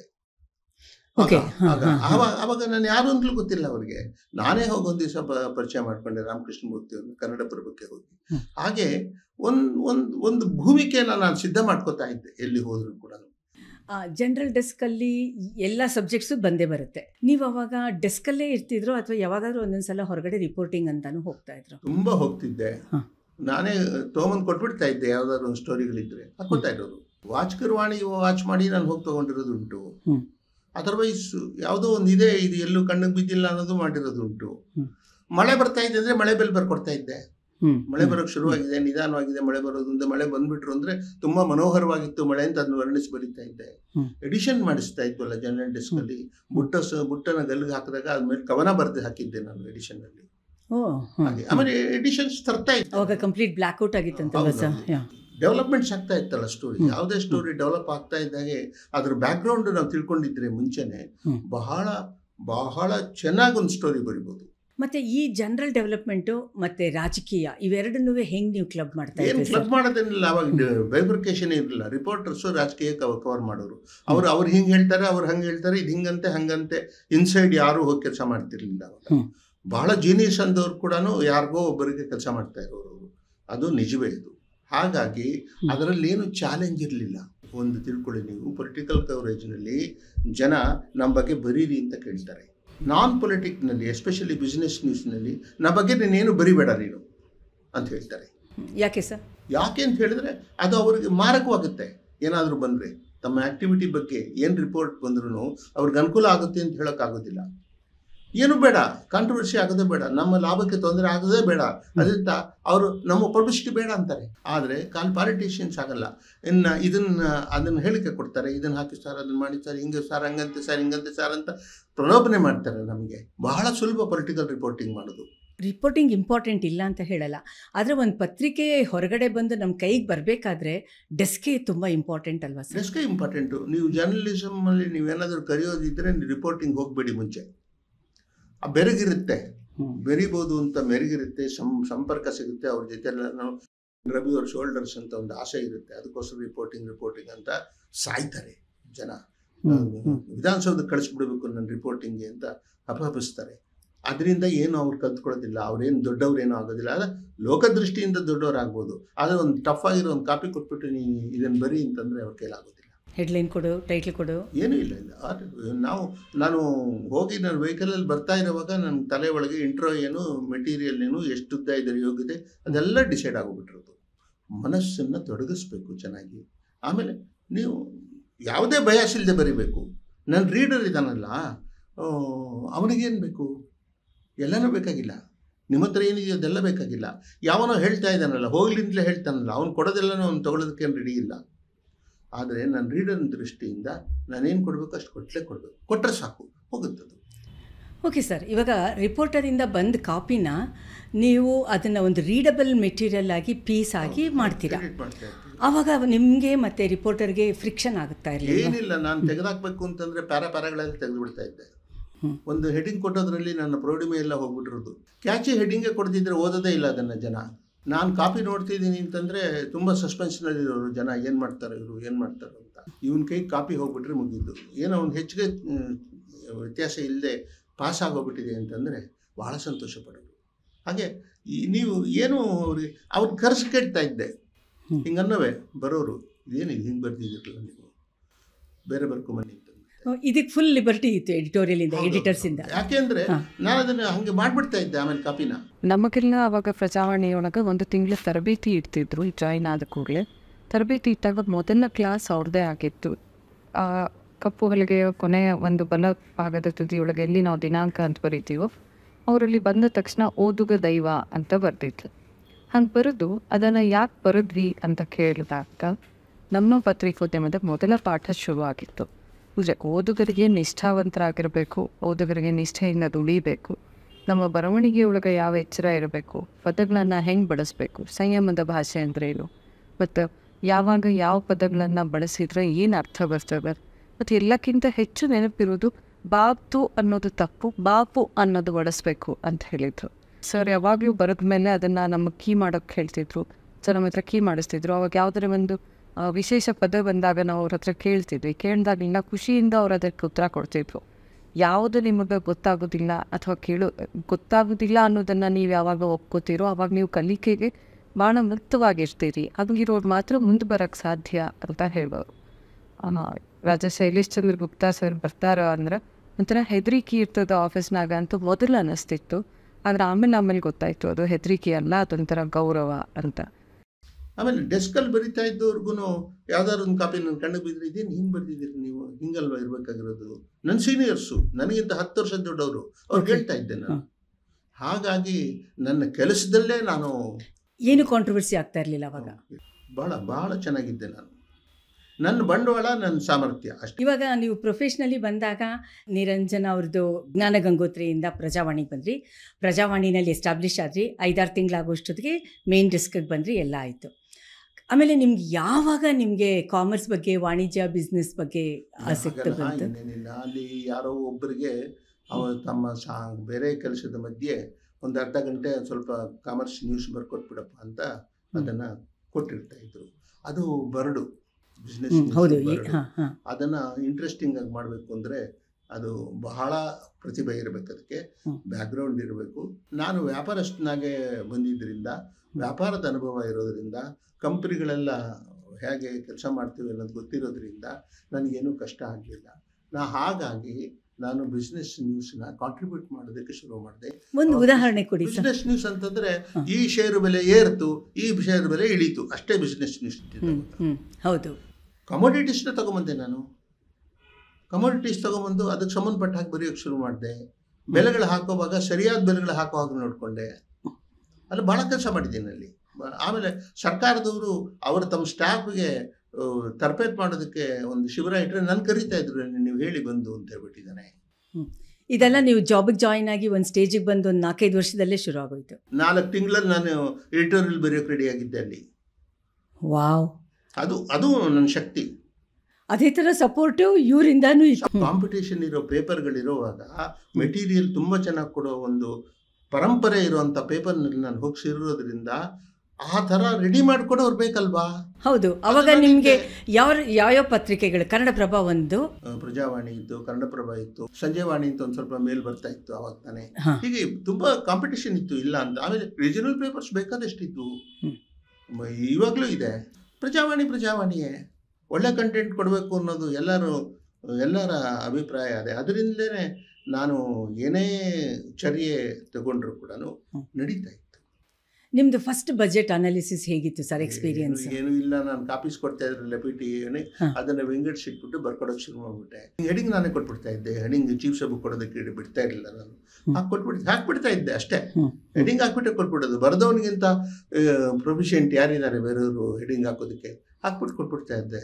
ಹೆಡಿಂಗ್ನಲ್ಲೇ, ಇಂಟ್ರೋನಲ್ಲೇ ನೀವು ಏನು ಹೇಳಬೇಕು ಅದನ್ನು ಹೇಳೋಕ್ಕೆ ಸಾಧ್ಯ ಇದೆ. ಕಾಪಿ ಹೇಗೆ ಬರೀಬೇಕು ಅಂತ ಮಾಡೋದಕ್ಕೆ ಸಾಧ್ಯ ಇದೆ. ಅದೆಲ್ಲ ನಾನು ತುಂಬ ಚೆನ್ನಾಗಿ ಮಾಡಿದೆ. ಅದೆಲ್ಲ ನಾನು ಸ್ವಯಂ ಕೃಷಿ ನಾನು ಕಲ್ತಿದ್ದೆ. ಅಂದರೆ ನನ್ನ ಹಿಂದಿನವರು ನನ್ನ ತಿದ್ದಿದ್ದಾರೆ ಇಲ್ಲಿ ಅಂತ ನಾನು ಹೇಳೋದಿಲ್ಲ, ಆದರೆ ನನಗೆ ಯಾರೂ ಹೇಳ್ಕೊಡ್ಲಿ ಅಂತ ಕಾಯ್ತಾ ಇರಲಿಲ್ಲ. ನಾನು ಬಂದೆ. ಆಮೇಲೆ ಯಾರನ್ನೂ ನಾನು ಪ್ರಜಾವಾಣಿಯಲ್ಲೇ ಆಗಲಿ, ವಿಶ್ವಕೋಶದಲ್ಲೇ ಆಗಲಿ ಯಾರಿಗೂ ನಾನು ಓಲೈಸ್ತಾ ಇರಲಿಲ್ಲ. ನೀವು ಖಡಕ್ ಅಂತಾನೆ ಫೇಮಸ್. ಹೌದು, ಖಡಕ್. ಅಯ್ಯೋ ತುಂಬ ತುಂಬ ತುಂಬ ತುಂಬ ಬಿಸ್ನೆಸ್ ಲೈಕು. ಅಲ್ಲೂ ಬಿಸ್ನೆಸ್ ಲೈಕ್ ಅಂದರೆ ಏನು ಬೇಕು ನನ್ನಿಂದ, ಏನು ನಿರೀಕ್ಷೆ ಮಾಡಿ, ಒಳ್ಳೆ ಕಾಪಿ ಕೊಡ್ತೀನಿ ತಗೊಳ್ಳಿ ಅಷ್ಟೇ. ಎಡಿಷನ್ ಮಾಡಿಸ್ಬೇಕು, ಅಲ್ಲಿ ಹೋಗಿ ಸಹಾಯ ಮಾಡ್ತಿದ್ದೆ. ಆಮೇಲೆ ನಾನೇ ಮಾಡಿಸ್ತಾ ಇದ್ದೆ. ನಾನು ಎಡಿಷನ್ ಮಾಡಿಸ್ದೆ ಅಂದರೆ ಅದ್ಭುತವಾಗಿರ್ತಾ ಇತ್ತು. 9 ವರ್ಷ 3 ಡಿವೈಡ್ ಮಾಡ್ಬೋದು ನನ್ನ ಅನುಭವನ ಅಲ್ಲಿ. 27 ವರ್ಷ, ಆಮೇಲೆ ಒಂದು 3 ವರ್ಷ, ಆಮೇಲೆ ಇಟ್ಕೊಳ್ಳಿ ಇನ್ನೊಂದು 6 ವರ್ಷ ಆಮೇಲೆ. ಆದರೆ ಆ 9 ವರ್ಷದಲ್ಲಿ ನಾನು ಬರೀ ಒಂದು ದಿವಸ ರಿಪೋರ್ಟಿಂಗ್ ಹೋಗಲಿಲ್ಲ. ನೆಕ್ಸ್ಟ್ 9 ವರ್ಷದಲ್ಲಿ 2 ಮಾಡ್ತಾ ಇದ್ದೆ. ಆಮೇಲೆ ನಾನು ಎಕ್ಸ್ಪರ್ಟ್ ಆಗಿದ್ದೆ ಮುಂದಿನ 9 ವರ್ಷದಲ್ಲಿ. ಅವಾಗೆಲ್ಲನೂ ಏನು ಅಂದರೆ ಇವನು ಗೊತ್ತಾ ಇದ್ದಾನೆ ಅಂದರೆ ಮುಗೀತು, ನಾವೇನು ಯೋಚನೆ ಮಾಡಬೇಕಾಗಿಲ್ಲ ಅಂತ. ಸೆಕೆಂಡ್ ಫೇಸಲ್ಲಿ ನೀವೇ ಹೇಳ್ದಂಗೆ ರಿಪೋರ್ಟಿಂಗಿಗೂ ಬಂದ್ರಿ. ಹೌದೌದು. ಯಾವ ಥರ ರಿಪೋರ್ಟಿಂಗ್? ಪೊಲಿಟಿಕಲ್? ನಿಮ್ಗೆ ಯಾವ್ದು ಬೇಕು ಹೇಳಿ, ನಮಗೆ ರಿಸೋರ್ಸ್ ಪರ್ಸನ್ಸ್ ನೀವು ಹುಡುಕ್ತಾ. ನೀವು ಎಡಿಟರ್ ಆಗಿದ್ದಿದ್ದು, ಹಾಗಾಗಿ ನನಗೆ ಇಂಟ್ರೆಸ್ಟ್ ಅಂತ ಹೇಳಿಸೋದು ಸೆಕೆಂಡ್ ಫೇಸಲ್ಲಿ ಯಾವ ರೀತಿ ನೀವು ವಿಧಾನಸೌಧನ, ಪಾಲಿಟಿಕ್ಸ್ನ, ಪಾಲಿಟಿಷಿಯನ್ಸ್ನ ನೋಡಿದ್ರಿ, ಅರ್ಥ ಮಾಡ್ಕೊಂಡ್ರಿ, ಜಡ್ಜ್ ಮಾಡಿದ್ರಿ. ಪೊಲಿಟಿಕಲ್ ನ್ಯೂಸ್ನ ನಾನು ರಬಿಶ್ ಅಂತ ಬಿಸಾಕ್ತಾ ಇದ್ದದ್ದೇ ಜಾಸ್ತಿ ನಾನು. ಹಾಂ, ಅಲ್ಲ, ಒಂದು ಇನ್ಸಿಗ್ನಿಫಿಕೆಂಟ್ ಹೆಡಿಂಗ್ ಕೊಟ್ಬಿಟ್ರೆ ಅದು ಹೋಗೋದೇ ಇಲ್ಲ ಪೇಪರ್ಗದು. ಅದು ಆ ಥರ ಕೊಡಬೇಕು ಅಂದರೆ ರಬಿಶ್ ತುಂಬ ಬರ್ತಾ ಇತ್ತು ಅಲ್ವಾ? ಓಕೆ. ಆಮೇಲೆ ಬಂದು ಕೇಳೋರು ನನ್ನ ರಿಪೋರ್ಟರ್ಸು, ಸಣ್ಣವರು ದೊಡ್ಡವರು ಕೇಳೋರು ನನ್ನ. ಪಾಲಿಸಿ ಮ್ಯಾಟರ್ಸಲ್ಲೂ ದೊಡ್ಡವರು ಕೂಡ ನನ್ನ ಕೇಳೋರು. ಸೊ ಹಾಗಾಗಿ ಒಂಥರ ಪ್ರೊಫೆಷನಲಿಸಮ್ ಇತ್ತು. ಪಾಲಿಸಿ ಅಂತ ಹೇಳಿದಾಗ ಎಡಿಟೋರಿಯಲ್ ಪಾಲಿಸಿ ಏನು ಅಂತ ಇರಲಿಲ್ಲ ನಮ್ಮಲ್ಲಿ ಆವಾಗ. ಪ್ರಜಾವಾಣಿ ಡೆಕ್ಕನ್ ಹೆರಾಲ್ಡಲ್ಲಿ ಇಂಡಿಪೆಂಡೆಂಟ್ ಆಗಿತ್ತು, ಇವಾಗಲೂ ಇದೆ. ಇವಾಗಲೂ ಅವ್ರೇನು ದಿವಸ ಈ ಥರ ಬರೀರಿ ಅಂತ ಇವತ್ತೂ ಯಾರು ಇನ್ಸ್ಟ್ರಕ್ಟ್ ಮಾಡಲ್ಲ. ಓಕೆ ಸರ್, ಇವತ್ತೇನೋ ಸೋಷಿಯಲ್ ಮೀಡಿಯಾ ಮತ್ತು ಟೆಕ್ನಾಲಜಿ ಇದೆ, ಆವಾಗ ನೀವು ರೀಡರ್ಸ್ ಪಲ್ಸ್ನ ಹೆಂಗೆ ಜಡ್ಜ್ ಮಾಡ್ತಾ ಇದ್ರಿ? ಅರೆ, ನಾನು ಜನಜೀವನ ಬಿಟ್ಟೇನು ಇರ್ಲಿಲ್ವಲ್ಲ ಅವಾಗ. ನಾನು ಬಸ್ಗಳಲ್ಲಿ ಓಡಾಡ್ತಾ ಇದ್ದೆ, ಆಟೋಗಳಲ್ಲಿ ಓಡಾಡ್ತಾ ಇದ್ದೆ, ಮಾರ್ಕೆಟಿಗೆ ಹೋಗ್ತಾ ಇದ್ದೆ. ಜನ ಏನು ಬಯಸ್ತಾರೆ ಅಂತ ಗೊತ್ತಿಲ್ವಾ, ರಿಯಾಕ್ಷನ್ ಏನು ಮಾಡ್ತಾರೆ ಅಂತ ಗೊತ್ತಿಲ್ವಾ, ಅದರಿಂದ ಕಲಿತಾ ಇದ್ದೆ ನಾನು. ಇಲ್ಲಿ ಯಾರು ನನಗೆ ಡಿಕ್ಟೇಟ್ ಮಾಡೋದಿರಲಿಲ್ಲ, ಪಾಲಿಸಿ ಹಿಂಗೆ ಬರಬೇಕು ಕಾಪಿ ಅಂತ ಯಾವತ್ತೂ ಯಾರು ಹೇಳಿದವರಲ್ಲ ಪ್ರಜಾವಾಣಿ ಡೆಕ್ಕನ್ ಹೆರಾಲ್ಡಲ್ಲಿ. ಅದು ಹಾಗೆ ಇಂಬೈವ್ ಆಗಿಬಿಡುತ್ತೆ ಅಲ್ಲಿ ಹೋದ ತಕ್ಷಣ. ಅಲ್ಲಿ ವಾತಾವರಣವೇ ಆಗಿರುತ್ತೆ ಒಳ್ಳೆ ಪೇಪರ್ಗಳಲ್ಲಿ. ಸೊ ಹಾಗಾಗಿ ಅದು ನಡ್ಕೊಂಡ್ಬಂದ್ಬಿಡ್ತು ಚೆನ್ನಾಗಿ. ಓಕೆ ಸರ್, ನಿಮ್ಮದು ಸೆಕೆಂಡ್ ಫೇಸಲ್ಲಿ ನಿಮ್ಮ ಒಂದು ಅನುಭವ. ಸೆಕೆಂಡ್ ಪೇಜ್ ಅಂದ್ರೆ ಸೆಕೆಂಡ್ ಪೇಜ್ ಅಲ್ಲ, ನೀವು ಹೇಳಿರಲ್ಲ ಒಂದು ಸೆಕೆಂಡ್ ಪೇಜ್ ಅಂತಾರೆ. ಏನದು ಸೆಕೆಂಡ್ ಫೇಸ್? ನೀವು ಹೇಳಿರಲ್ಲ ಫಸ್ಟ್ 9 ವರ್ಷ, ಸೆಕೆಂಡ್ 9 ವರ್ಷ, ಬೋತ್ ಡೆಸ್ಕ್ ಆ್ಯಂಡ್ ಇದು ಅಂತ. ನಿಮಗೆ ಆಗ ಪಾಲಿಟಿಕ್ಸ್ ಅಂತ ತಗೊಂಡಾಗ, ಪಾಲಿಟಿಕ್ಸ್ ಯಾಕೆ ತಗೋತೀರಾ? ಪಾಲಿಟಿಕ್ಸ್ ಇಲ್ಲ, ನಾನು ತಗೋತಾ ಇದ್ದೀನಿ. ನಿಮಗೆ ಇಂಟ್ರೆಸ್ಟ್ ಇದೆ ಪಾಲಿಟಿಕ್ಸ್? ಹೌದು. ಇಲ್ಲ, ನನಗೆ ಪೇಪರ್ನಲ್ಲಿ ಎಷ್ಟು ಪಾಲಿಟಿಕ್ಸ್ ಬೇಕು ಅಂತಂದ್ರೆ ಏನಾದರೂ ಆಗಿದ್ರೆ ಅದು ರೆಲೆವೆನ್ಸ್ ಆಗಿದ್ರೆ ತಗೋತೀನಿ. ಇಲ್ಲಿದ್ರೆ ಯಾವನಿಗೂ ಒಬ್ಲೈಜ್ ಮಾಡೋದಕ್ಕೆ ತಗೊಳ್ಳೋದಿಲ್ಲ ನನ್ನ ಐಟಮ್ನ. ನಿಮ್ಗೆ ಯಾವ್ದು ಇಂಟ್ರೆಸ್ಟ್ ಇತ್ತು ಸರ್? ಯಾವ್ದು ಇಂಟ್ರೆಸ್ಟ್ ಇದೆ, ಜನ ಯಾವ್ದು ನಿರೀಕ್ಷೆ ಮಾಡ್ತಿದ್ದಾರೆ ಅದನ್ನ ಇಂಟ್ರೆಸ್ಟ್ ಇರ್ತಾ ಇತ್ತು. ಓಕೆ, ಜನ ಯಾವ್ದು ನಿರೀಕ್ಷೆ ಮಾಡ್ತಿದ್ದಾರೆ ನನಗೆ ಗೊತ್ತಾಗ್ತಾ ಇತ್ತು. ಫಾರ್ ಎಕ್ಸಾಂಪಲ್, ಆವಾಗ ಯಾವ್ದು ನಿರೀಕ್ಷೆ ಪಡ್ತಾ ಇದ್ರು? ಬೈಯೋರು ಯಾವ್ದು ಜಾಸ್ತಿ ಬೈತಾರೋ, ಏನ್ ಹಿಂಗೆಲ್ಲ ಬರೀತಾರೆ ಅಂತಾರೋ ಅದು ತಗೊಳ್ತಾ ಇರ್ಲಿಲ್ಲ ನಾನು. ಜನ ಯಾವ್ದನ್ನ ಬೈತಾ ಇದ್ರು? ಯಾರು ಬೈತಿದ್ರು ಅಂತಂದ್ರೆ ಅವ್ರಿಗೆ ಇಮಿಡಿಯೇಟ್ ಆಗಿ ರಿಯಾಕ್ಟ್ ಮಾಡ್ತಾ ಇದ್ರು. ಯಾವ ವಿಷಯಕ್ಕೆ? ಯಾವುದೇ ವಿಷಯಕ್ಕಾದ್ರೂ ಆಗ್ಬೋದು. ಇವನು ಹೇಳಿಕೆ ಕೊಡ್ತಾನೆ, ಈ ಬಾಯಿ ಬಂದಾಗ ಮಾತಾಡೋರು ಯಾರು? ಪಾಲಿಟಿಷಿಯನ್ಸ್. ಓಕೆ, ಅವ್ರು ಬಾಯಿ ಬಂದಾಗ ಬೈತಾ ಇದ್ರು ಜನ. ಇವನೇನು ಹಿಂಗೆ ಮಾತಾಡ್ತಾನೇನೋ, ಇವನು ಮಹಾ ಹರಿಶ್ಚಂದ್ರನೇನೋ, ಇವನು ಹೀಗೆ ಅಂತ ಎಲ್ಲ ಮಾತಾಡೋರು. ನೀವು ನಿಜವಾಗ್ಲೂ ಜರ್ನಲಿಸ್ಟ್ ಆಗಿದ್ರೆ ಸರ್ಕಾರಿ ಬಸ್ನಲ್ಲಿ ಪ್ರಯಾಣ ಮಾಡ್ಬೇಕು. ನೀವು ಅಲ್ಲಿ ಜನಗಳಿಗೆ ಕಿವಿ ಕೊಡಬೇಕು. ಕ್ಷೌರದ ಅಂಗಡಿಯಲ್ಲಿ ಕೂತ್ಕೊಂಡು ಜನ ಏನು ಮಾತಾಡ್ತಾರೆ ತಿಳ್ಕೊಬೇಕು. ಅದನ್ನು ಬರೀರಿ ನೀವು. ಪೇಪರಲ್ಲಿ ಹೋಗುತ್ತೆ. ಪೇಪರಲ್ಲಿ ಹೋದ ತಕ್ಷಣ ಆ ಪೇಪರ್ನ ಅವನು ಕೊಂಡ್ಕೋತಾನೆ, ಅವನ ಥರ ಯೋಚನೆ ಮಾಡೋರು ಕೊಂಡ್ಕೋತಾರೆ ಅಲ್ವಾ? ಹಾಗೆ ಅವಾಗ paper was the king. Yes, ಅದೇ ನಮ್ಮ ಉದ್ದೇಶ ಅಲ್ವಾ? ನಾವು ಹೋಗಿ ಕೂತಿರೋದೇ ಅದಕ್ಕಲ್ವಾ? ಅಲ್ಲಿ ದುಡ್ಡು ಮಾಡೋಕ್ಕಾಗಿದ್ರೆ ನಾನು ಬಿಸ್ನೆಸ್ ಮಾಡ್ಕೊಂಡು ಏನು ಬೇಕಾದ್ರೂ ಮಾಡ್ಕೊಂಡು ಕೂತ್ಕೋಬೋದಾಗಿತ್ತು ಅಲ್ವಾ? ಹಾಗೆ. ಸೊ ಜೊತೆಗೆ ಆವಾಗ ಆಲ್ ಇಂಡಿಯಾ ರೇಡಿಯೋ ಬಿಟ್ಟರೆ ಪೇಪರೇ. ಹೌದೌದು, ಪೇಪರ್. ಹಾಗಾದ್ರೆ ರೇಡಿಯೋದಲ್ಲಿ ನಾನು ಇಂಡಿಪೆಂಡೆಂಟ್ ಆಗಿ ಕೆಲಸ ಮಾಡ್ತಿದ್ದೆ. ಕೇಳಿದ್ರೆ ಎಲ್ಲಾದ್ರೂ ಮಾರುಕಟ್ಟೆ ಅಂತ ಕಾಲಂ ಬರೆಯೋದಕ್ಕೆ ಕೊಟ್ಟರು ನನಗೆ. ನಿಮ್ಗೆ ಗೊತ್ತಿದೆ ಅಲ್ಲಿ ಎಷ್ಟು ಜತನವಾಗಿ ಎಡಿಟ್ ಮಾಡ್ತಾರೆ ಅಂತ. ಒಂದೊಂದು ವರ್ಡ್ ಇಕ್ಕಿ ನೋಡ್ತಾರೆ. ಒಂದು ವರ್ಡ್ ಸರ್ಕಾರದ ವಿರುದ್ಧ ಬಂದರೆ ಅದನ್ನು ಹೊಡೆದಾಕ್ತಾರೆ, ಏನೋ ಮಾಡ್ತಾರೆ ಅವರು. ಅಲ್ಲಿ ನನ್ನ ಕಾಪಿ ಇವತ್ತಿಗೂ ಆಲ್ ಇಂಡಿಯಾ ರೇಡಿಯೋದಲ್ಲಿ, ದೂರದರ್ಶನದಲ್ಲಿ ಕ್ಲೀನಾಗಿ ಹೋಗುತ್ತೆ. ಅದು ಹೆಂಗೆ ಹೋಗುತ್ತೆ? ನಾನು ಮೋದಿನ ಲೈಕ್ ಮಾಡದೇ ಇರ್ಬೋದು. ಮೋದಿ ವಿಚಾರ ಅವ್ನ ಬಜೆಟ್ ಬಂದಾಗ ಬಹಳ ಧಾರಾಳವಾಗಿ ಅವ್ನು ಹೊಗಳ್ತೀನಿ. ಅದು ಹೆಂಗೆ ಸಾಧ್ಯ ಆಗುತ್ತೆ ನನಗೆ? ನಂದು ಅಂತ ಐಡಿಯಾಲಜಿ ಇಲ್ಲ. ನಾನು ಕಮ್ಯುನಿಕೇಟರ್. ನಾನು ನಿಮ್ಮ ಸಂಸ್ಥೆಗೆ ಕಮ್ಯುನಿಕೇಷನ್ ಅಂತ ಇಟ್ಕೊಂಡಿದ್ರೆ ಯಾಕೆ ಇಟ್ಕೊಂಡಿದ್ದೀರ ನೀವು ಕಮ್ಯುನಿಕೇಷನ್ ಅಂತ? ನೀವು ಕಮ್ಯುನಿಕೇಟ್ ಆಗ್ತೀರಾ ನೀವಲ್ಲಿ ಅಲ್ವಾ? ಆ ಥರ ಕಮ್ಯುನಿಕೇಟರ್ ನಾನು ಅಷ್ಟೇ. ನನ್ನ ರೋಲೇ ಅಷ್ಟು. ಮನೆ ಯೋಜನಾಗೊಂದು ಆರ್ಟಿಕಲ್ ಬರ್ಕೊಟ್ಟೆ ನಾನು. ನನ್ನ ವಿಚಾರ ಅಂತ ಇದೇ ಇಲ್ಲ ಅಂತಲ್ಲ, ಅದಲ್ಲಿ ನುಸುಳೋಗಿ ಬಿಟ್ಟೇ ಇಲ್ಲ ನಾನು. ಜನಕ್ಕೇನು ಬೇಕು? ಸೆಂಟ್ರಲ್ ಬಜೆಟ್ ಬಗ್ಗೆ ಬರೀರಿ ಅಂತ ಒಂದು ತಿಂಗಳಾದ್ಮೇಲೆ ಕೇಳಿದ್ದಾರೆ ಅವರು. ಯಾಕೆಂದರೆ ಒಳಗಡೆ ಏನಿದೆ ಅಂತ ನೆಕ್ಸ್ಟ್ ಇಶ್ಯೂನಲ್ಲಿ ಯೋಜನೆದಲ್ಲಿ ಬರುತ್ತೆ ನೋಡಿ. ಅದನ್ನ ನನ್ನದು ಏನೇ ಅಭಿಪ್ರಾಯ ಇದ್ರು ಪಕ್ಕಕ್ಕಿಟ್ಟು ಒಟ್ಟಾರೆಯಾಗಿ ನಾನು ಅನಲೈಸ್ ಮಾಡೋದು ಅಗತ್ಯ ಏನಿದೆ ಅದನ್ನ ಹೇಳ್ಬೇಕು ನೀವು. ಓಕೆ, ಅದೇ ಥರ ಮೆಂಟಾಲಿಟಿ ಆವಾಗ ನಿಮ್ಮ ಕಲೀಗ್ಸ್ ಹತ್ರನೂ ಇತ್ತ ಸರ್? ಇತ್ತ ಅಂತ ನಾನು ಕೇಳ್ತಾ ಇದ್ದೀನಿ. ಇಲ್ಲ ಇದಿಲ್ಲ, ಸಂಸಿದ್ಧತೆ ಇರಲಿಲ್ಲ. ಸಾಕಷ್ಟು ಜನಕ್ಕೆ ಇರಲಿಲ್ಲ. ಅದರಿಂದಲೇ ನಾನು ಒಂದು ರೀತಿಯಲ್ಲಿ ಏನೇನೋ ಇತ್ತು ಅಲ್ಲಿ ನಮಗೆ ತೊಂದರೆ ಆಗುವಂಥದ್ದು, ಅದನ್ನೆಲ್ಲ ನಿಭಾಯಿಸ್ಕೊಂಡು ಬಂದು ನಾವು. ಯಾಕೆಂದರೆ ಕೆಲಸದಲ್ಲಿ ಚೆನ್ನಾಗಿದ್ದು ನಾವು ಅಲ್ವೇ, ಟೈಮಿಗೆ ಸರಿಯಾಗಿ ಬರಬೇಕು. ಇದೆಲ್ಲನೂ ಆಗಿದ್ದು ನೀವು ಅಸೋಸಿಯೇಟ್ ಎಡಿಟರ್ ಆಗಿದ್ದ ಟೈಮ್ನಲ್ಲೂ ಅಥವಾ ಟೈಮಲ್ಲಿ ಯಾವಾಗಲೂ ಇದೆ ಅಲ್ವ ನಮ್ಮ ಶುರುವಿಂದ ನನ್ನ ಕಡೆ ದಿವಸದವರೆಗೂ ಇದೇ ಪ್ರಿನ್ಸಿಪಲ್. ಸೊ ಸುಮ್ಮನೆ ಆಮೇಲೆ ಡೆಸಿಗ್ನೇಷನ್ ಚೇಂಜ್ ಆಗ್ತಾ ತಾನಾಗಿ ಬರ್ತಾ ಇತ್ತು ಅಷ್ಟೇ. ಕೆಲಸ ಮಾಡಬೇಕು ಅಷ್ಟೇ. ನಮ್ಮ ಅಗತ್ಯ ಏನಿದೆ ತಿಳ್ಕೊಬೇಕು. ಒಂದು ಕಾಪಿ ಬಂದರೆ ಅದರೊಳಗೆ ಅದರಲ್ಲಿ 4 ಪ್ಯಾರಾ ಬರೀಬೇಕು, ಅದರ 1.5 ಪ್ಯಾರಾದಲ್ಲಿ ಡಿಸ್ಪೋಸ್ ಮಾಡಬೇಕು, ಅದು ನನಗೆ ಗೊತ್ತಾಗೋಗ್ಬಿಡ್ತಾ ಇತ್ತು. ಅಷ್ಟೇ ಬರೀತಾ ಇದ್ದೆ ನಾನು ಅಷ್ಟೇ. ಅಲ್ವಾ, ಕೊಲೀಗ್ಸು ನನ್ನ ಮೇಲೆ ತುಂಬ ವಿಶ್ವಾಸ ಇಟ್ಟು ಕೇಳ್ತಾ ಇರೋರು. ಪ್ರಜಾವಾಣಿಯಂತಹ ಹಿರಿಮೆಯ ಪತ್ರಿಕೆಯಲ್ಲಿ ಅವರು ಸಂಪಾದಕರಾಗಿದ್ದಂತಹ ಅವಧಿಯಲ್ಲಿ ಸಾಕಷ್ಟು ಗಣನೀಯವಾದ ಕೆಲಸಗಳನ್ನು ಮಾಡಿದರು. ಉದಾಹರಣೆಗೆ ಹೇಳಬೇಕು ಅಂತಂದರೆ, ಈ ವಾಣಿಜ್ಯ ಕ್ಷೇತ್ರ ಎನ್ನುವ ವಿಷಯ ಆಗಿನ ದಿನಗಳಲ್ಲಿ ತುಂಬ ಕ್ಲಿಷ್ಟಕರವಾಗಿದ್ದು ಸಾಮಾನ್ಯ ಓದುಗರನ್ನು ಅದು ತಲುಪ್ತಾ ಇರಲಿಲ್ಲ. ಆದರೆ ಶೈಲೇಶ್ ಚಂದ್ರಗುಪ್ತರವರು ಆ ಒಂದು ಸಂಕೀರ್ಣವಾದ ವಿಷಯಕ್ಕೆ ಹೊಸ ಆಯಾಮವನ್ನೇ ಕಟ್ಟಿಕೊಟ್ಟು ಎಲ್ಲ ಓದುಗರನ್ನು ಅದು ತಲುಪುವಂತೆ ಮಾಡಿದರು. ಇಂತಹ ಹಿರಿಯ ವ್ಯಕ್ತಿತ್ವದ ಪ್ರತಿಭಾವಂತ ಪತ್ರಕರ್ತರಾದ ಶೈಲೇಶ್ ಚಂದ್ರಗುಪ್ತರವರು ವೈಯಕ್ತಿಕವಾಗಿ ನನಗೂ ಸಹ ಅನೇಕ ವರ್ಷಗಳಿಂದ ಆತ್ಮೀಯರು. ನಾನು ಸಾಹಿತ್ಯ ಕ್ಷೇತ್ರಕ್ಕೆ ಪ್ರವೇಶಿಸಿದ ಪ್ರಾರಂಭದ ದಿನಗಳಿಂದ ಹಿಡಿದು ಇದುವರೆಗೂ ಅವರು ಸಾಧ್ಯವಾದಾಗಲೆಲ್ಲ ಸಲಹೆ, ಪ್ರೋತ್ಸಾಹ, ಮಾರ್ಗದರ್ಶನವನ್ನು ನೀಡುತ್ತಾ ಬಂದಿದ್ದಾರೆ. ಪ್ರಜಾವಾಣಿನಲ್ಲಿ ತುಂಬ ಜನ ವುಮೆನ್ ಜರ್ನಲಿಸ್ಟ್ಗಳು ಇದ್ರು, ಡೆಸ್ಕಲ್ಲೂ ಇದ್ರು ಅಂತ. ಆಮೇಲೆ ಬಂದರು, ಮುಂಚೆ ಕಮ್ಮಿ ಇದ್ರು, ಆಮೇಲೆ ಬಂದರು. ಓಕೆ ಸರ್, ಇವಾಗ ಪ್ರಜಾವಾಣಿ ಅಂತ ಹೇಳಿದಾಗ ಒಂದು ಪಾಲಿಟಿಕ್ಸ್ ಬರುತ್ತೆ, ನೆಕ್ಸ್ಟ್ ಬಂತು ಅಂತ ಹೇಳಿದ್ರೆ ಅಲ್ಲ ಬರುತ್ತೆ, ನೆಕ್ಸ್ಟ್ ಸಾಮಾಜಿಕ ಬದ್ಧತೆ, ಅಭಿವೃದ್ಧಿ. ಒಂದು ನಿಮಿಷ ಗ್ಲೋಬಲೈಸೇಷನ್ ಬಂದಾಗ 91 ಅದೇ ಗ್ಲೋಬಲೈಸೇಷನ್ ಅಲ್ಲಿ ಆಗಿದ್ದೇನು ಅಂತಂದ್ರೆ, ಪ್ರಪಂಚದಲ್ಲಿ ಎಲ್ಲ ಕಡೆ ಮೀಡಿಯಾಗಳಲ್ಲಿ ಪಾಲಿಟಿಕ್ಸೇ ಜಾಸ್ತಿ ಬರ್ತಾ ಇದೆ, ನಾನ್ ಪೊಲಿಟಿಕಲ್ ಬರ್ತಾ ಇಲ್ಲ ಅನ್ನೋ ಚೇಂಜೇ ಅಲ್ಲಾಗಿದ್ದು ಗ್ಲೋಬಲೈಸೇಷನ್. ನೀವು ಅವಾಗಿದ್ರಿ, ಅವಾಗ ನೋಡಿ ಸ್ಪೋರ್ಟ್ಸ್ಗೆ ಮನ್ನಣೆ ಸಿಕ್ತು, ಅವೆಲ್ಲ ಕವರೇಜ್ ಆಗ್ತಾ ಇತ್ತು, ಎಂಟರ್ಟೈನ್ಮೆಂಟ್ಗೆ ಮನ್ನಣೆ ಸಿಕ್ತು, ನಿಮ್ಮ ಅಡಿಗೆಗೆ ಮನ್ನಣೆ ಸಿಕ್ತು. ಹಾಗೆ ನಾನ್ ಪೊಲಿಟಿಕಲ್ ನ್ಯೂಸೇ ಬಂತು. ಇವಾಗ ನೀವು ಇನ್ನೂ ಅದನ್ನು ಹಚ್ಕೊಂಡಿದ್ದೀರಾ, ಭೂತ ನಿಮ್ಮ ತಲೆಯಲ್ಲಿದೆ ಪಾಲಿಟಿಕ್ಸ್ ಪಾಲಿಟಿಕ್ಸ್ ಪಾಲಿಟಿಕ್ಸ್ ಅಂತ. ನಿಮಗೂ ಈಗ ಇವತ್ತು ಅದಿದೆ ನಿಮ್ಮ ತಲೆ ಒಳಗೆ, ಅದು ಹೋಗ್ಬೇಕದು. ಪಾಲಿಟಿಕ್ಸ್ ಅಲ್ಲ ಜೀವನ. ಇಡೀ ಪೇಪರ್ನಲ್ಲಿ ಪಾಲಿಟಿಕ್ಸು. ಪ್ರಪಂಚದಲ್ಲಿ ಯಾವ ದೇಶದಲ್ಲೂ ಇಷ್ಟು ಪಾಲಿಟಿಕ್ಸ್ ತುಂಬಲ್ಲ ಪೇಪರಲ್ಲಿ, ಈಗಲೂ ತುಂಬ್ತಾ ಇದ್ದಾರೆ. ಇಲ್ಲ ಸರ್, ಅಷ್ಟೊಂದು ಪಾಲಿಟಿಕ್ಸ್ ನಮ್ಮ ತಲೆಯಲ್ಲಿಲ್ಲ. ಇಲ್ಲ, ಯಾಕೆ ಅಂತ ಹೇಳಿದ್ರೆ ಒಂದು ಡೈಲಿ ನ್ಯೂಸ್ ಪೇಪರ್ ಜರ್ನಲಿಸ್ಟ್ ಅಂತ ಹೇಳಿದ್ರೆ ಪಾಲಿಟಿಕ್ಸ್ಗೆ ಮೇನ್ ಫಸ್ಟ್ ಪ್ರಿಫರೆನ್ಸ್ ಅಂತ ಇದೆ. ಅದನ್ನ ನೀವು ಮಿತ್ ಅಂತ ಹೇಳ್ತಾ ಇದ್ದೀರಾ. ಅದನ್ನ ಇದರಲ್ಲಿ ಗ್ಲೋಬಲೈಸೇಷನ್ ಹೋಯ್ತು, ಅದು ಭಾಷೆಗೂ ಕೂಡ ಬಂತು ಪ್ರಯಾರಿಟಿ, ಸಾಹಿತ್ಯಕ್ಕೆ ಬಂತು, ಎಂಟರ್ಟೈನ್ಮೆಂಟ್ಗೆ ಬಂತು. ಯಾವ್ದು ಬರಲ್ಲ ಇವಾಗ ಪೇಪರಲ್ಲಿ. ಇವಾಗ ಒಂದು ಅಪಾಯ ಆಗಿರೋದೇನು ಅಂತಂದರೆ, ಮುಂಚೆ ಒಂದು ಪತ್ರಿಕಾಲಯ ಎಡಿಟೋರಿಯಲ್ನ ಸುತ್ತ ಬೆಳೀತಾ ಇತ್ತು. ಇವಾಗ ಏನಾಗಿದೆ ಅಂತಂದರೆ, ಅದು one of the input department ಆಗಿಬಿಟ್ಟಿದೆ. ಅವನು ಸರ್ಕ್ಯುಲೇಷನ್ ಅವನು ಡಿಮ್ಯಾಂಡ್ ಮಾಡ್ತಾನೆ. ನೋಡಿ, ಹಿಂಗೆ ಹಾಕಿದ್ರೆ ಪೇಪರ್ ಖರ್ಚು ಮಾಡ್ತೀನಿ ನಾನು ಅಂತಾನೆ. ಮಗನೇ, ನಿನಗೆ ಕೊಟ್ಟಿರೋದು ಹಿಂಗೆ ಹಾಕಿದ್ರೆ ಅಂತಲ್ಲ, ಇರೋ ಪೇಪರ್ನ ಖರ್ಚು ಮಾಡು ನೀನು ಅಂತ ನಾನು ಹೇಳ್ತಾ ಇದ್ದೆ ಓಪನ್ ಆಗಿ.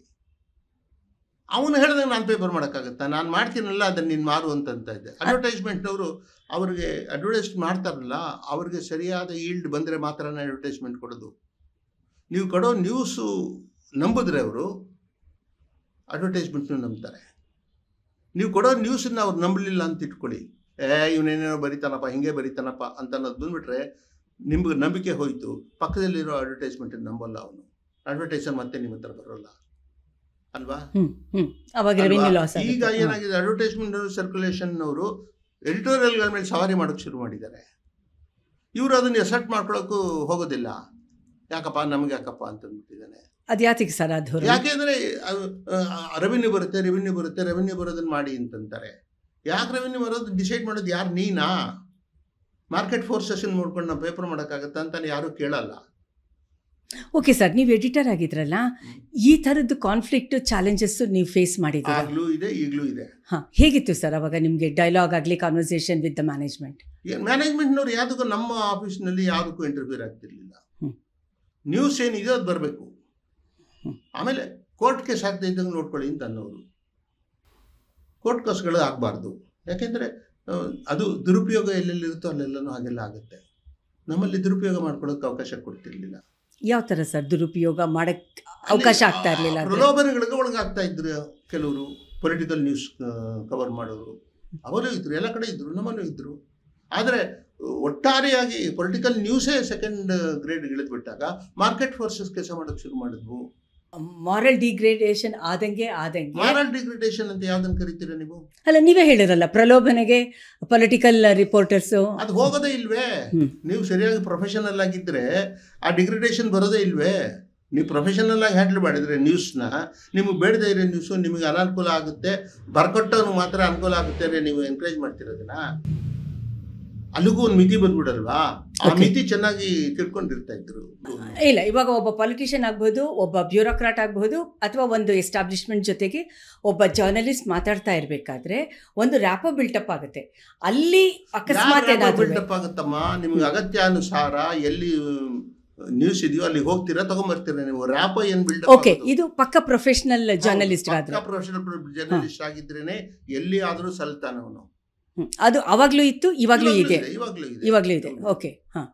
ಹಾಗಾದ್ರೆ ಮಾಲ್ ಪ್ರಾಕ್ಟೀಸಸ್ ಇನ್ ಜರ್ನಲಿಸ್ಟ್ ಅಂತ ಯಾತಕ್ಕೆ ಬಂತು ಅಂದ್ರೆ ದುರುಪಯೋಗ ಪಡಿಸ್ಕೊಳ್ತಾ ಇದ್ರು. ಅಂದ್ರೆ ಇಂಡಿವಿಜುವಲೇ ಬರ್ತಾರೆ, ಅದರಲ್ಲ ಅವ್ರ ಕಾಂಟ್ಯಾಕ್ಟ್ಸ್ ಏನೇನು ಬೆಳೆಸ್ಕೊಂಡಿರ್ತಾರೋ ಅದನ್ನು ದುರುಪಯೋಗ ಪಡ್ಕೊಳ್ಳೋಕೆ ಮಾಡ್ತಾರೆ.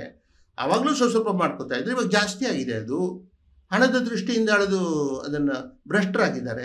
ಆಮೇಲೆ ಜರ್ನಲಿಸ್ಟ್ ಭ್ರಷ್ಟರಾಗಿದ್ದಾರೆ ಅಂತ ನಾನು ಹೇಳಿದ್ರೆ ಅದು ಹೆಂಗೆ ಹೇಳ್ತೀರಾ ನೀವು ಅಂತಂದರೆ, ಜರ್ನಲಿಸ್ಟ್ ಕೂಡ ಸೊಸೈಟಿ ಒಂದು ಭಾಗನೇ ಅಲ್ವಾ?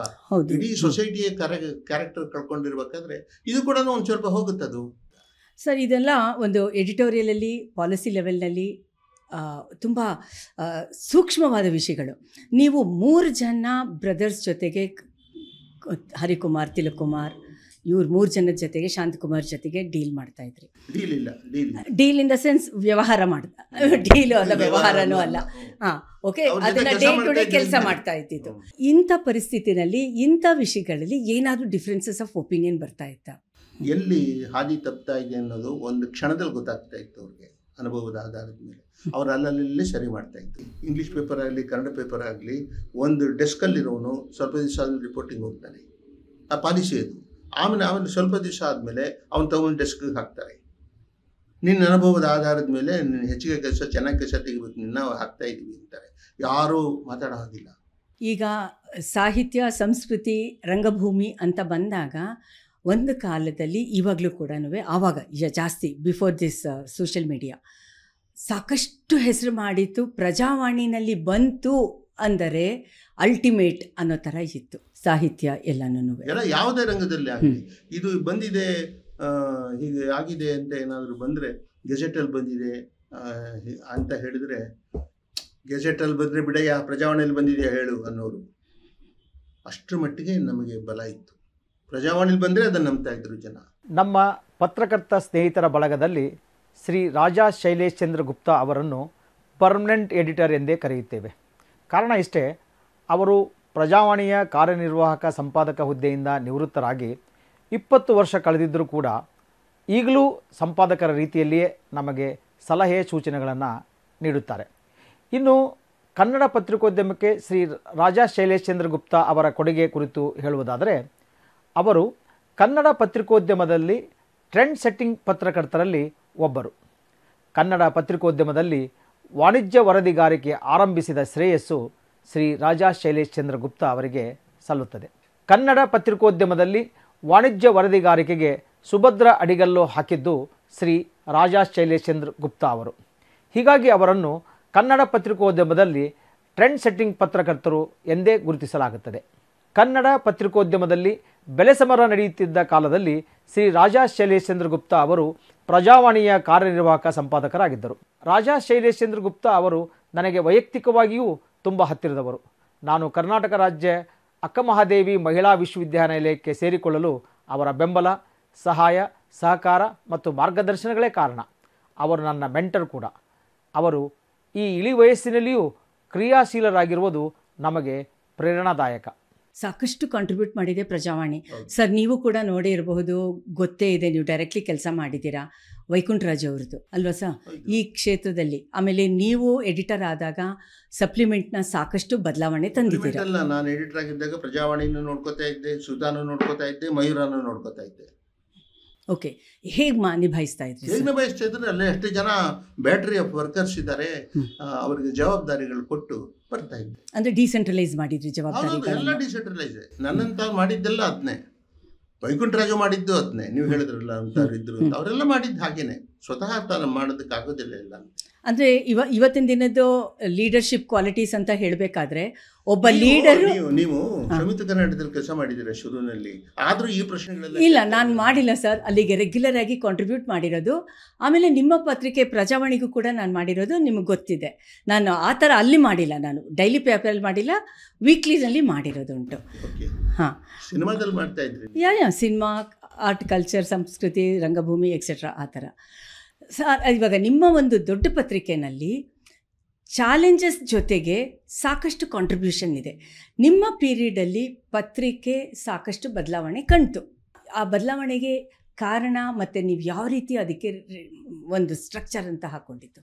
ಸ್ಟ್ರಕ್ಚರ್ ಏನು ಹಾಕ್ಕೊಂಡಿರಲಿಲ್ಲ. ಸಮಯಾನುಸಾರವಾಗಿ ನಾವು ಏನೇನು ಮಾಡಬೇಕು ಅದು ಮಾಡ್ತಾ ಇದ್ವಿ. ಟೆಕ್ನಾಲಜಿಗಳು ಬಂದಂಗೆಲ್ಲನೂ ಸ್ವರೂಪ ಚೇಂಜ್ ಆಯಿತು, ಅದಕ್ಕೆ ಅಡ್ಯಾಪ್ಟ್ ಆದ್ದು. ನಾವು ಬೇಗ ಮಾಡ್ತಾ ಇದ್ವು. ಒಂದು ಫೋಟೋ, ಒಂದು ಇವೆಂಟ್ ನಡೆದ 4 ದಿವಸ ಆದ್ಮೇಲೆ ಪ್ರಜಾವಾಣಿಲಿ ಬರ್ತಾ ಇತ್ತು, ಎಲ್ಲ ಪೇಪರ್ಗಳಲ್ಲೂ ಬರ್ತಾ ಇತ್ತು. ಅಲ್ಲಿ ಇವಾಗ ಒಂದು ಇವೆಂಟ್ ನಡೀತಾ ಇರುತ್ತೆ, ಅದರ ಫೋಟೋ ಇನ್ನೂ ಅಲ್ಲಿ ಮುಗಿದಿರಲ್ಲ, ಅಲ್ಲಿ ಆಕ್ಷನ್ ಮುಗಿದಿರಲ್ಲ, ಇನ್ನೂ ನಡೀತಾ ಇರುತ್ತೆ, ಆದರೆ ಪೇಜ್ ಹೋಗ್ತಾ ಇರುತ್ತೆ. ಇಲ್ಲಿ ಆ ಥರ ಟೆಕ್ನಾಲಜಿ ಬಂತು. ಓಕೆ, ಅದಕ್ಕೆಲ್ಲ ಅಡಾಪ್ಟ್ ಆದ್ವು ನಾವು.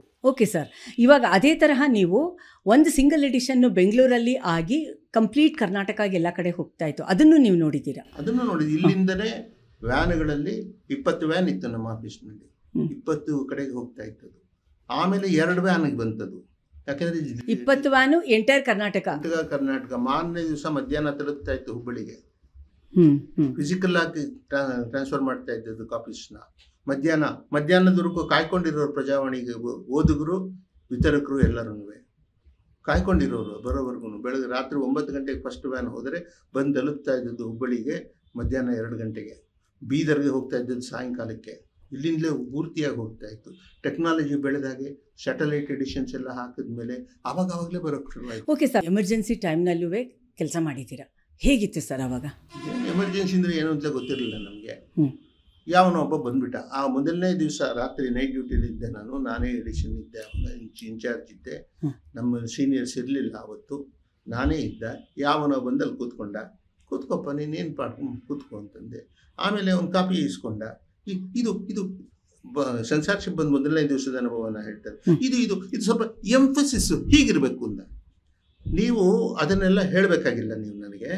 ಅದರಲ್ಲಿ ಏನು ಎರರ್ ಮಿಸ್ಟೇಕ್ ಇದೆ, ಫ್ಯಾಕ್ಟ್ ಅಲ್ಲದೆ ಏನಿದೆ ಅದಿದ್ದರೆ ನಿಮ್ಗೆ ಗೊತ್ತಾದರೆ ಅದನ್ನು ಹೇಳಿ ನಾನು ಚೆಕ್ ಮಾಡ್ತೀನಿ ಅಂದೆ. ಅವನಿಗೇನು ಗೊತ್ತಾಗುತ್ತಾನೆ, ಅವನೊಬ್ಬ ಗುಮಾಸ್ತೆ ಎಲ್ಲೋ ಇರೋನು, ಅವನು ಹಾಕಿದ್ದಾರೆ ಸೆನ್ಸಾರ್ನವರು. ಅವನೇನು ಮಾಡ್ತಾನೆ, ಅವನು ಎಂಫಸಿಸ್ ಹೇಳೋದಕ್ಕೆ ಅವನು ಯಾರು?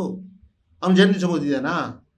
ಯಾವ ಪೇಪರ್ ಹೆಂಗಿರ್ಬೇಕು ಎಂಫಸಿಸ್ಸು ಅಂತ ಅನ್ನೋದು ಅವನು ಯಾರು ಹೇಳೋದಕ್ಕೆ ನನಗೆ? ನಾನು ಹೇಳಿದೆ, ನೀವು ಅದನ್ನೆಲ್ಲ ಹೇಳೋಕ್ಕಾಗಲ್ಲ, ಫ್ಯಾಕ್ಟ್ಸ್ ಏನಾದರೂ ವ್ಯತ್ಯಾಸ ಆಗಿದ್ದರೆ ಹೇಳಿ, ನಾನು ಚೇಂಜ್ ಮಾಡ್ತೀನಿ ಈಗಲೇ ಅಂತ ಸುಮ್ಮನಾಗ್ಬಿಟ್ಟ. ಹೇಳಲೇ ಇಲ್ಲ ಆಮೇಲೆ ಏನೂ. ಇದು ನಮ್ಮ ಅನುಭವ. ಆಮೇಲೆ ಖಾಲಿ ಬಿಡೋಕ್ಕೆ ಶುರು ಮಾಡಿದ್ರು. TSR ಅವರು ಕಾಲಂ ಬರಿತಾ ಇದ್ರು, ಅದರಲ್ಲಿ ಸರ್ಕಾರದ ವಿರುದ್ಧ ಏನೇನೋ ಹೇಳಿರೋರು, ಅದು ಗಲಾಟೆ ಮಾಡಿದ್ರು. ಅವಾಗ ಅವ್ರು ಖಾಲಿ ಬಿಡೋಕ್ಕೆ ಶುರು ಮಾಡಿದ್ರು. ಚುಮಣ ಅಂತ ಬರುತ್ತೆ, ಅಲ್ಲೇನು ಇರಲ್ಲ, ಖಾಲಿ ಇರುತ್ತೆ. ಅಂದರೆ ಸೆನ್ಸಾರ್ನವ್ರು ಅಬ್ಜೆಕ್ಟ್ ಮಾಡಿದ್ದಾರೆ, ಇವ್ರು ತೆಗೆದಿದ್ದಾರೆ ಅಂತ ಮೆಸೇಜ್ ಹೋಗುತ್ತೆ ಎಲ್ಲರಿಗೂ. ಆಮೇಲೆ ಖಾಲಿ ಬಿಡಬಾರ್ದು ಅಂತ ಮಾಡಿದ್ರು. ಖಾಲಿ ಬಿಡಬಾರ್ದು ಅಂತ ಮಾಡಿದ್ರೆ ಕ್ವಶನ್ ಮಾರ್ಕ್ ಹಾಕಿದ್ರು ಎಲ್ಲದಕ್ಕೂ. ಖಾಲಿ ಬಿಡ್ತಾ ಇರಲಿಲ್ಲ, ಎಲ್ಲದೂ ಕ್ವಶನ್ ಮಾರ್ಕ್ ಹಾಕ್ಬಿಡೋದು. ಹಾಗೆ ಪ್ರತಿಭಟನೆ ಅನ್ನೋದು ಕೂಡ ಅವಾಗ ನಡೀತು ಅಲ್ವಾ? ಹಾಗೆ ದಮನಕಾರಿ ಕೃತ್ಯಗಳನ್ನು ಚಾಲು ಮಾಡೋದಕ್ಕೆ ಸದಾಕಾಲ ಆಗೋದಿಲ್ಲ. ಜೂನಿಯರ್ ರಿಪೋರ್ಟರ್ಸ್ಗೆ ಬಂದಾಗ ಅವ್ರಿಗೆ ಟ್ರೈನಿಂಗ್ ಅನ್ನೋದು ಪ್ರಜಾವಾಣಿ ಮತ್ತೆ ನೀವೇ ಶುರು ಮಾಡಿದ್ದು? ನಾವೇ ಮಾಡಿದ್ದು. ಆ ಪ್ರಜಾವಾಣಿಯ ಡೆಕ್ಕನ್ ಹೆರಾಲ್ಡು, ಪ್ರಜಾವಾಣಿ ಜೊತೆಗೆ ಅನಿಲ್ ಕುಮಾರ್ ಅಂತ ಇದ್ರು, ಅವ್ರು ಡೆಕ್ಕನ್ ಹೆರಾಲ್ಡು, ನಾನು ಪ್ರಜಾವಾಣಿ ನಾವಿಬ್ಬರು ಸೇರಿಕೊಂಡ್ರು. ಪ್ರಜಾವಾಣಿ ರಿಪೋರ್ಟರ್ಸ್ಗೆ, ಡೆಕ್ಕನ್ ಹೆರಾಲ್ಡ್ ರಿಪೋರ್ಟರ್ಸ್ಗೆ, ಸಬ್ ಎಡಿಟರ್ಸ್ಗೆ ನಾವು ಕೂತ್ಕೊಂಡು ನಾವೇನು ಹೆಚ್ಚಿಗೆ ಮಾಡ್ತಿರ್ಲಿಲ್ಲ. ಇವತ್ತಿನ ಪೇಪರ್ ಹಿಡ್ಕೊಂಡು ಅದನ್ನು ರಿವ್ಯೂ ಮಾಡ್ತಾ ಇದ್ವಿ. ಅವ್ರುಗಳೇ ಹೇಳೋರು ಇದು ಹಿಂಗೆಲ್ಲ ಹಿಂಗೆ ಬಂದಿದ್ರು ಚೆನ್ನಾಗಿರು ಸರ್, ಅದನ್ನು ಮಾಡಿ ನೀವು ಅಂತ. 11:15ವರೆಗೂ ಅವ್ರು ನಮ್ಮ ಜೊತೆಲೇ ಇರ್ತಾಯಿದ್ರು ಬೆಳಗ್ಗೆ 9 ಗಂಟೆಯಿಂದ. ಆಮೇಲೆ ಡೆಸ್ಕಲ್ಲಿ ಬರ್ತಾಯಿದ್ರು ಅಥವಾ ರಿಪೋರ್ಟಿಂಗ್ ಇದ್ರು ಬರ್ತಾಯಿದ್ರು, ಅಲ್ಲೂ ಗೈಡ್ ಮಾಡ್ತಾಯಿದ್ದು ನಾವು. ಅದು first time in Kannada journalism ಅಲ್ವಾ ಸರ್? ಹೌದು. ಜರ್ನಲಿಸಮ್ ಓದು ಅನ್ನೋದೇ ಇರಲಿಲ್ಲ, ಆಮೇಲೆ ಬಂತು. ಜರ್ನಲಿಸಮ್ ಓದಿರೋರು ಕಳಿಸಿದರೆ ಅವರು ಇಲ್ಲಿ ರೆಡಿಯಾಗಿ ಕೆಲಸ ಮಾಡೋಕ್ಕೆ ರೆಡಿ ಇರೋಲ್ಲ. ಯಾಕೆಂದರೆ ಅವ್ರು ಅವ್ರನ್ನ ರೆಡಿ ಮಾಡಿಲ್ಲ ಯಾರೂ.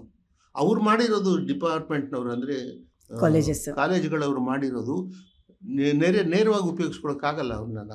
ನಾವೇ ಮತ್ತೆ ನಮಗೆ ಬೇಕಾದಾಗ ರೆಪಾರ್ಟ್ ಮಾಡ್ಕೊತಾ ಇದ್ದೀವಿ. ಇವತ್ತಿಗೂ ಅಷ್ಟೇ. ಇವತ್ತಿಗೂ ಓರಿಯೆಂಟೇಷನ್ ಕೋರ್ಸ್ ಇರುತ್ತೆ, ಬಂದವ್ರಿಗೆ 6 ತಿಂಗಳು 1 ವರ್ಷ ಪಾಠ ಮಾಡೋರಿದ್ದಾರೆ.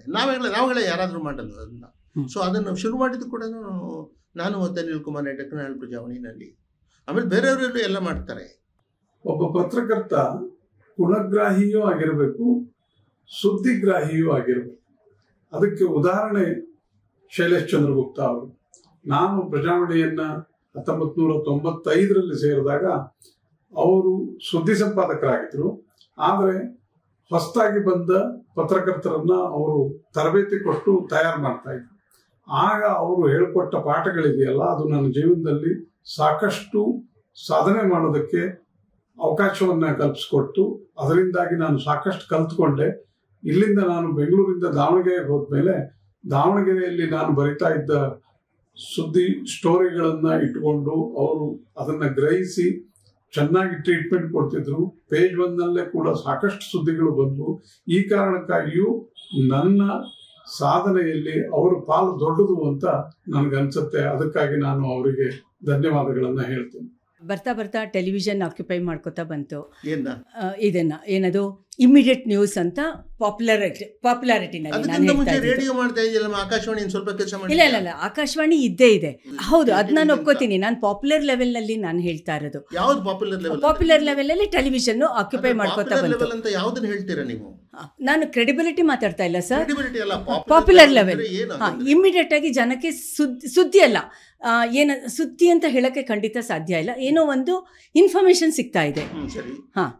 ಇನ್ಫಾರ್ಮೇಶನ್ ಇಲ್ಲ, ಆ ಥರ ತಗೋತು ಅಂದ್ರೆ ನಾನೇ ಹೇಳ್ತೀನಿ. ನೆಕ್ಸ್ಟ್ ಡೇ ಮಾರ್ನಿಂಗ್ ಅದನ್ನ ವ್ಯಾಲಿಡೇಟ್ ಮಾಡ್ಕೊಳ್ಳೋದು ನ್ಯೂಸ್ ಪೇಪರ್ಗಳೇನೆ. ಹೌದು, ಇಮಿಡಿಯೇಟ್ ಆಗಿ ನ್ಯೂಸ್ ಬುಲೆಟಿನ್ಸ್ ಏನ್ ಬೇಕೋ ಅದಕ್ಕೆ ತಗೋತಾ ಇದ್ರು.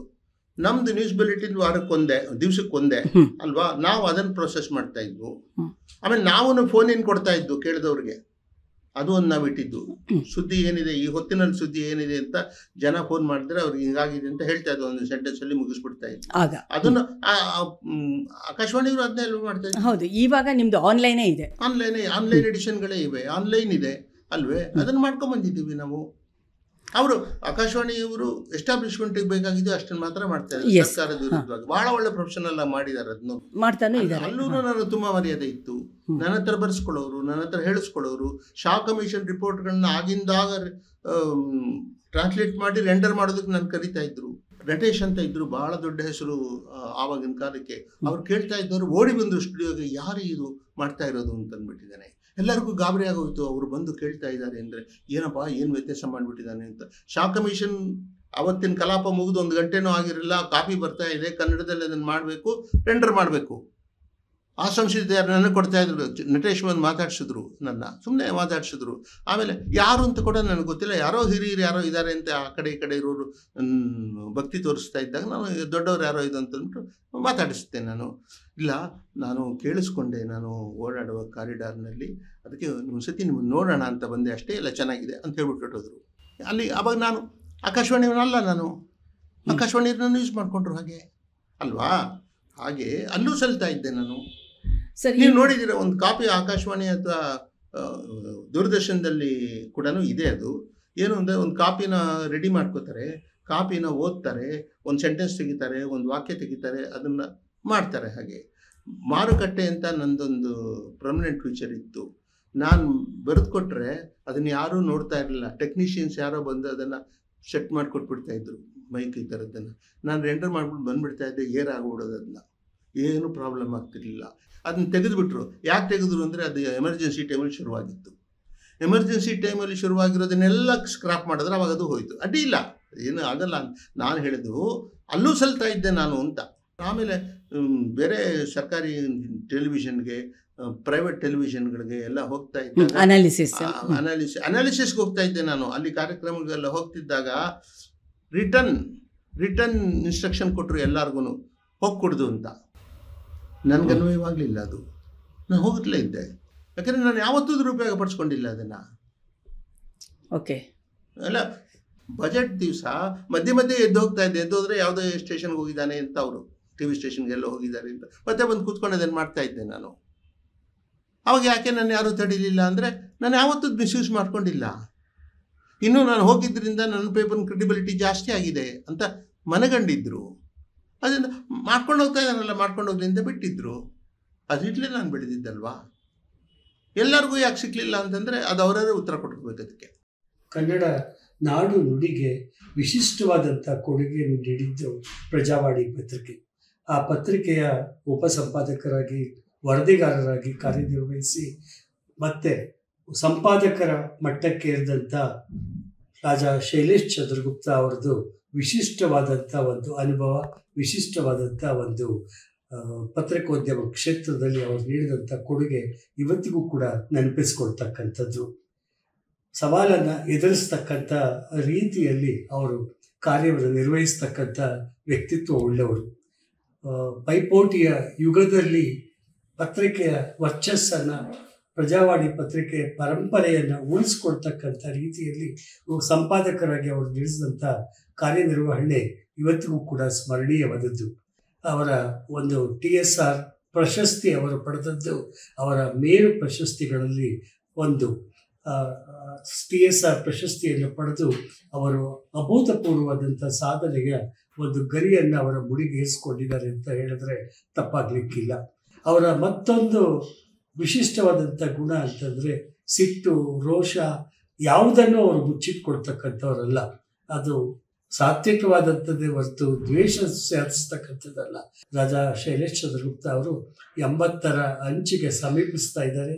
ಈ ಸಂದರ್ಭದಲ್ಲಿ ಅವರಿಗೆ ಶುಭ ಹಾರೈಕೆಗಳನ್ನು ಅರ್ಪಿಸ್ತಕ್ಕಂಥ ಮತ್ತು ಅವರು ಮತ್ತಷ್ಟು ಅವರ ಆರೋಗ್ಯ ಐಶ್ವರ್ಯಗಳು ವೃದ್ಧಿಸಲಿ ಅಂತ ಆಶಿಸ್ತಾ ನನ್ನ 2 ನುಡಿಗಳನ್ನು ಮುಗಿಸ್ತಾ ಇದ್ದೀನಿ. ಓಕೆ ಸರ್, ಈಗ ನಿಮ್ಮ ಜರ್ನಿನಲ್ಲಿ, ನಿಮ್ಮ ಎಕ್ಸ್ಪೀರಿಯನ್ಸಲ್ಲಿ ಸಾಕಷ್ಟು ಲಿಮಿಟೆಡ್ ಟೈಮ್ನಲ್ಲಿ, ಲಿಮಿಟೆಡ್ ಎಕ್ಸ್ಪೋಜರಲ್ಲಿ ತುಂಬ ಉಪಯುಕ್ತವಾಗಿರುವಂತಹ ಕೆಲವು ಅನುಭವಗಳನ್ನು ನೀವು ಹೇಳಿದ್ದೀರಾ. ಇದ್ರ ಮಧ್ಯದಲ್ಲಿ ನಿಮ್ಗೆ ಯಾವುದಾದ್ರೂ ಒಂದು ರಿಗ್ರೆಟ್ಸ್ ಇದೆಯಾ? ಅಯ್ಯೋ ನಾನು ಹಿಂಗೆ ಮಾಡ್ಬೋದಾಗಿತ್ತು, ಹಂಗೆ ಮಾಡ್ಬೋದಾಗಿತ್ತು ಅಂತ? ಆಯಾ ಕಾಲಕ್ಕೆ ತಕ್ಕ ಹಾಗೆ ನನ್ನ ಟಾರ್ಗೆಟ್ ಆಡಿಯನ್ಸ್ ಇದ್ದಾರೋ, ರೀಡರ್ಸ್ ಇದ್ದಾರೋ, ಏನಿದ್ದಾರೋ ಅವ್ರಿಗೆ ತಲುಪೋ ಹಾಗೆ ನಾನು ಮಾಡ್ತಾ ಇದ್ದೆ. ಅಲ್ಲಿಗೆ ನನ್ನ ಕರ್ತವ್ಯ ಮುಗೀತು. ನಾನು ಯಾವ ಲೆವೆಲಲ್ಲಿ ಇದ್ದರೂ ಕೂಡ ಮುಗೀತು ಅಲ್ಲಿಗೆ. ನಾನು ಯಾಕೆ ತಲೆ ಕೆಡಿಸ್ಕೊಳ್ಳಿಲ್ಲ ಅದಕ್ಕೆಲ್ಲನೂ? ನೋ, ಇದು ನನ್ನ ಬಿಸ್ನೆಸ್. ಹಾಂ, ಮತ್ತು ಒಬ್ಬ ಜರ್ನಲಿಸ್ಟು ತನ್ನ ಕೆಲಸ ಮಾಡಬೇಕೇ ವಿನಃ ಸಮಾಜನ ಬದಲಾಯಿಸ್ತೀನಿ ಅಂತ. ಯಾರು ನಿಮಗೆ ಅಧಿಕಾರ ಕೊಟ್ಟು ಸಮಾಜ ಬದಲಿಸೋದಕ್ಕೆ? ಯಾರು ಕೊಟ್ಟಿದ್ದಾರೆ? ಪೇಪರ್ ಆಫೀಸ್ನವ್ರು ಕೊಟ್ಟಿದ್ದಾರಾ? ಯಾರಾದ್ರೂ ಮೇಸ್ಟ್ರು ಕೊಟ್ಟಿದ್ದಾರಾ? ಯಾರಾದ್ರು ಪ್ರೊಫೆಸರ್ ಕೊಟ್ಟಿದ್ದಾರಾ? ಯಾರು ಕೊಟ್ಟಿದ್ದಾರೆ ನಿಮಗೆ ಬದಲಾವಣೆ ಮಾಡಿ ಅಂತ? ನೀವು ತರ್ಕೊಂಡಿದ್ದೀರಾ ನಾನು ಬದಲಾವಣೆ ಮಾಡಿಬಿಡ್ತೀನಿ ಅಂತ. ಅದಕ್ಕೋಸ್ಕರ ನಾನು ಈ ಕ್ಷೇತ್ರಕ್ಕೆ ಬಂದಿದ್ದೀನಿ ಅಂತಾರ. ನಾನು ಮೊದಲು ಹೇಳ್ತಾ ಇದ್ದದ್ದು ಅದನ್ನೇ, ಇದೆಲ್ಲ ಬಿಟ್ಬಿಡಿ, ತಲೆ ಒಳಗೆ ಬಿಟ್ಬಿಡಿ, ನಾನು ಸಮಾಜ ಉದ್ಧಾರ ಮಾಡ್ತೀನಿ. ನೀವು ಯಾರ್ರೀ ಮಾಡೋದಕ್ಕೆ ಸಮಾಜ ಉದ್ಧಾರ ಮಾಡಿ? ನಿಮಗೇನು ಅಧಿಕಾರ ಇಲ್ಲ.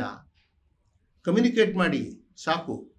ನಿಮ್ಗೆ ಇಷ್ಟವಾಯಿತು 4 ಪ್ಯಾರಾದಲ್ಲಿ ಕೊಡಿ, ನಿಮ್ಗೆ ಇಷ್ಟ ಆಗಲಿಲ್ವ ಬ್ಲ್ಯಾಕ್ಔಟ್ ಮಾಡಿಬಿಡಿ, 1 ಪ್ಯಾರಾದಲ್ಲಿ ಕೊಡಿ. ಅದು ನಿಮ್ಮ ಕೈಲಿದೆ, ಅದನ್ನು ಮಾಡಿ ನೀವು ಅಲ್ವಾ? ನಾನು ಹೀಗಾಗಿ ಇವತ್ತಿಗೂ ಕೇಳ್ತೀನಿ ನನ್ನ ಮಾತನ್ನ. ನೀನು ಯಾರು ಸಮಾಜ ಅಂತಿದ್ದೋದಕ್ಕೆ? After all you are an employee here. ನೀನೇನು ನಿನ್ನ ಟಾರ್ಗೆಟ್ ಆಡಿಯನ್ಸ್ಗೆ ಏನು ಬೇಕೋ ಇನ್ಫಾರ್ಮೇಷನ್ ರವಾನೆ ಮಾಡಬೇಕು ಅಲ್ವೇ? ಅಷ್ಟೇ ನಿಂದು. ಈ ಮಿತಿನ ಯಾವ ಆಫೀಸ್ನಲ್ಲಿ ಚೆನ್ನಾಗಿ ಅರ್ಥ ಮಾಡಿಕೊಂಡು ಜಾರಿಗೆ ತರ್ತಾರೋ ಅವು ಚೆನ್ನಾಗಿ ಬೆಳೆದಿವೆ. ಕಾರ್ಡಿಯಲ್ ಆಗಿ ಯಾರ ಜೊತೆಗೆ ನಿಮಗೆ ಒಳ್ಳೆ ಸ್ನೇಹ ಆ್ಯಂಡ್ ಪ್ರೊಫೆಷನಲ್ ಸಂಬಂಧ? ಕರುಬ್ತಾ ಇರಲಿಲ್ವೋ ನನ್ನ ಕಂಡು, ಯಾರು ಹೊಟ್ಟೆ ಕಿಚ್ಚಿರಲಿಲ್ವೋ, ಯಾರು ನನಗೆ ಅಡ್ಗಾಲ ಆಗ್ತಾ ಇದ್ರು ಪ್ರತಿಯೊಂದು ಬೇರೆ ಬೇರೆ ಕಾರಣಗಳಿಂದ, ಅವನ್ನೆಲ್ಲ ನಾನು ಹೇಟ್ ಮಾಡ್ತಾ ಇದ್ದೆ, ಸ್ನಬ್ ಮಾಡ್ತಾ ಇದ್ದೆ, ನನ್ನ ತಂಟೆಗೆ ಬರಬೇಡಿ ಅಂತ ಬೆದರಿಸ್ತಾ ಇದ್ದೆ, ಮಾಡ್ಕೊಂಡು ಹೋಗ್ತಾ ಇದ್ದೆ. ಯಾರು ನನಗೆ ಸಂಪೂರ್ಣವಾಗಿ ನನ್ನ ಜೊತೆ ಸಹಮತ ಇರ್ತಾರೋ ಅವ್ರನ್ನ ಚೆನ್ನಾಗಿ ಯೂಸ್ ಮಾಡ್ಕೋತಾ ಇದ್ದೆ, ಅವ್ರ ಹತ್ರ ಕೆಲಸ ತೆಗಿತಾ ಇದ್ದೆ, ಮಾಡ್ತಾ ಇದ್ದೆ. ನನ್ನ ಕಾಲಿಳಿಯೋಗಿ ಬಂದವರೆಲ್ಲ ಅವ್ರು ಮುಕ್ಕರಿಸಿದ್ದಾರೆ. ಎಲ್ಲ ಜೊತೆಗೂ ನನ್ನ ರ್ಯಾಪ್ ಹೋಯ್ತು, ಚೆನ್ನಾಗಿತ್ತು. ಮಾತಾಡಿಸ್ತಾ ಇರಲಿಲ್ಲ ನನ್ನ. ಇವ್ನು ಮುಟ್ಟಿದ್ರೆ ಬೇಡಪ್ಪ, ಅವ್ನು ಸುಮ್ಮನೆ ಬಿಟ್ಬಿಡು ಅವನ್ನ ಅಂತಂದ ಅನ್ನೋ ಥರದಲ್ಲೇ ನಾನು ಬೆಳ್ಕೊಂಡು ಬಂದೆ. ನನಗೆ 13 ವರ್ಷ ಒಂದು ಡೆಸಿಗ್ನೇಷನ್ ಕೊಡಲಿಲ್ಲ ರೀ ನಮ್ಮ ಕಂಪ್ನಿಯವರು. 13 ವರ್ಷ ಬರೀ ಸಬ್ ಎಡಿಟರ್ ಆಗಿದ್ದೆ. ಎಡಿಟರ್ ಅದೇ, ಅದಾದಮೇಲೆ ಅದು ಬೇರೆ ಸಮಾಚಾರ. ಬಟ್ ಫಸ್ಟ್ 13 ವರ್ಷ ನನಗೆ ಕೊಡಲಿಲ್ಲ. ಕಾರಣಗಳು ನನಗೆ ಗೊತ್ತು ಅಲ್ವಾ, ನನಗೆ ಗೊತ್ತು ಕಾರಣಗಳು. ಅಂದರೆ ನನಗಾಗದೇ ಇರೋರೇ ಜಾಸ್ತಿ ಜನ ಇದ್ರಲ್ವ ಅಲ್ಲಿ ಅಲ್ವಾ. ನನಗೆ ಯಾರು ಸಪೋರ್ಟು ಇಲ್ಲ ಅಲ್ಲಿ, ಎಕ್ಸೆಪ್ಟ್ ಕೆಲಸವನ್ನೇ ನನ್ನ ಸಪೋರ್ಟು, ನನ್ನ ಸಾಮರ್ಥ್ಯನೇ ನನ್ನ ಬಂಡವಾಳ. ನಮ್ಮ ಹಿರಿಯ ಪತ್ರಕರ್ತರಾದ ರಾಜಾ ಶೈಲೇಶ್ ಚಂದ್ರಗುಪ್ತ ಅವರು, ನಾನು ಪ್ರಜಾವಾಣಿಯಲ್ಲಿ ಕೆಲಸ ಮಾಡುವಾಗ ಅವರಿಂದ ಕಲಿತದ್ದು ಬಹಳ ಇದೆ. ಅವರು ಪತ್ರಿಕೋದ್ಯಮದಲ್ಲಿ ನನಗೆ ಗುರು ಸಮಾನರು. ಅವ್ರ ಜೊತೆ ಕೆಲಸ ಮಾಡಿದ್ದೇ ಒಂದು ಒಳ್ಳೆಯ ಅನುಭವ ಮತ್ತು ಅದೃಷ್ಟ ಅಂತ ನಾನು ತಿಳ್ಕೊಳ್ತೇನೆ. ಅವರಿಂದ ಕಲಿತದ್ದೇ ನಾನು ಇವತ್ತಿನವರೆಗೆ ನನಗೆ ಒಂದು ರೀತಿಯಲ್ಲಿ ಮಾರ್ಗದರ್ಶಿಯಾಗಿದೆ. ನಿಮ್ಮ ಪರ್ಸನಲ್ ಲೈಫಿಗೆ ಬಂತು ಅಂತ ಹೇಳಿದ್ರೆ, ನಮ್ಮ ಪರ್ಸನಲ್ ಲೈಫಿಗೆ ನಮ್ಮ ಮನೆಯವರು ತುಂಬ ಹೆಲ್ಪ್ ಮಾಡಿದ್ದಾರೆ.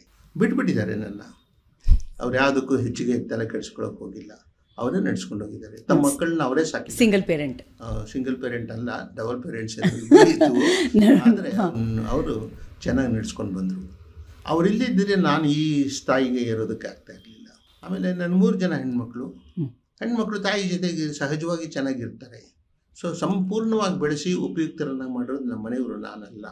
ಎಲ್ಲರೂ ಕೋಪ ಅದು ಇದು ಅಂತೆಲ್ಲ ಮಾತಾಡ್ತಾರೆ, ಆದರೆ ಅವರ ಎಮೋಷನಲ್ ಕೋಶಂಟು ಎಷ್ಟು ತುಂಬ ಹೈ. ಇಂಟೆಲಿಜೆಂಟ್ ಕೋಶಂಟ್ ಬಗ್ಗೆ ಎಲ್ಲರಿಗೂ ಗೊತ್ತಿದೆ, ಬಟ್ ಅವ್ರ ಎಮೋಷನಲ್ ಕೋಶಂಟ್ ಬಗ್ಗೆ ನಮಗೆ ಹೆಣ್ಮಕ್ಳಾಗಿ ನಮಗೆ ಗೊತ್ತು. ಅವ್ರಿಗೆ ಮಕ್ಕಳು ಅಂದರೆ ನಾವು 3 ಜನ ಬರೀ ಹೆಣ್ಮಕ್ಳಲ್ಲ, ಅವರ ಅಳಿಯಂದ್ರು, ಅವ್ರ ಮೊಮ್ಮಕ್ಕಳು ಎಲ್ಲ ಒಂದು ಒಳ್ಳೆ ದೊಡ್ಡ ಒಂದು ಸಿಂಗಲ್ ಫ್ಯಾಮಿಲಿ ಥರ ನಮ್ಮನ್ನ ಬೆಳೆಸ್ಕೊಂಡು ಹೋಗ್ತಾರೆ. My dad is the best ಅನ್ನೋ ಒಂದು ಫ್ರೇಸ್ ನಾನು ಹಿಂದೆ ಮುಂದೆ ನೋಡದೆ ಹೇಳ್ಬೋದು. Lucky to have a father like him. ಹೆಣ್ಮಕ್ಳು ಅಥವಾ ಗಂಡ್ಮಕ್ಳು ಅಂತ ತಾರತಮ್ಯ ಇಲ್ಲದೆ ನಮಗೆ ಎಲ್ಲದರಲ್ಲೂ ಒಂದು ದಿಕ್ಕು ದಸೆ ಮತ್ತೆ ಪ್ರೇರಣೆ ಮನ್ನಣೆ ಎಲ್ಲ ಕೊಟ್ಟು ಬೆಳೆಸಿದ್ದಾರೆ ನಮ್ಮನ್ನ. ಅಪ್ಪ ಆಸ್ ಎ ಜರ್ನಲಿಸ್ಟ್, ಅಪ್ಪ as A professional, that is ಅಪ್ಪ. ಅವರನ್ನು ವರ್ಣಿಸಬೇಕು. ಅವ್ರದ್ದು ಒಂದು ಐಡೆಂಟಿಟಿ ಅಂದರೆ ಅವರ ಪತ್ರಕರ್ತರ ಐಡೆಂಟಿಟಿ. ನಾವು ಚಿಕ್ಕವರಿದ್ದಾಗ ಅಪ್ಪ ಮನೆಗೆ ಬರ್ತಾರೆ ಅಂತಂದರೆ ತುಂಬ ಎಕ್ಸೈಟ್ ಆಗ್ತಾ ಇದ್ವಿ.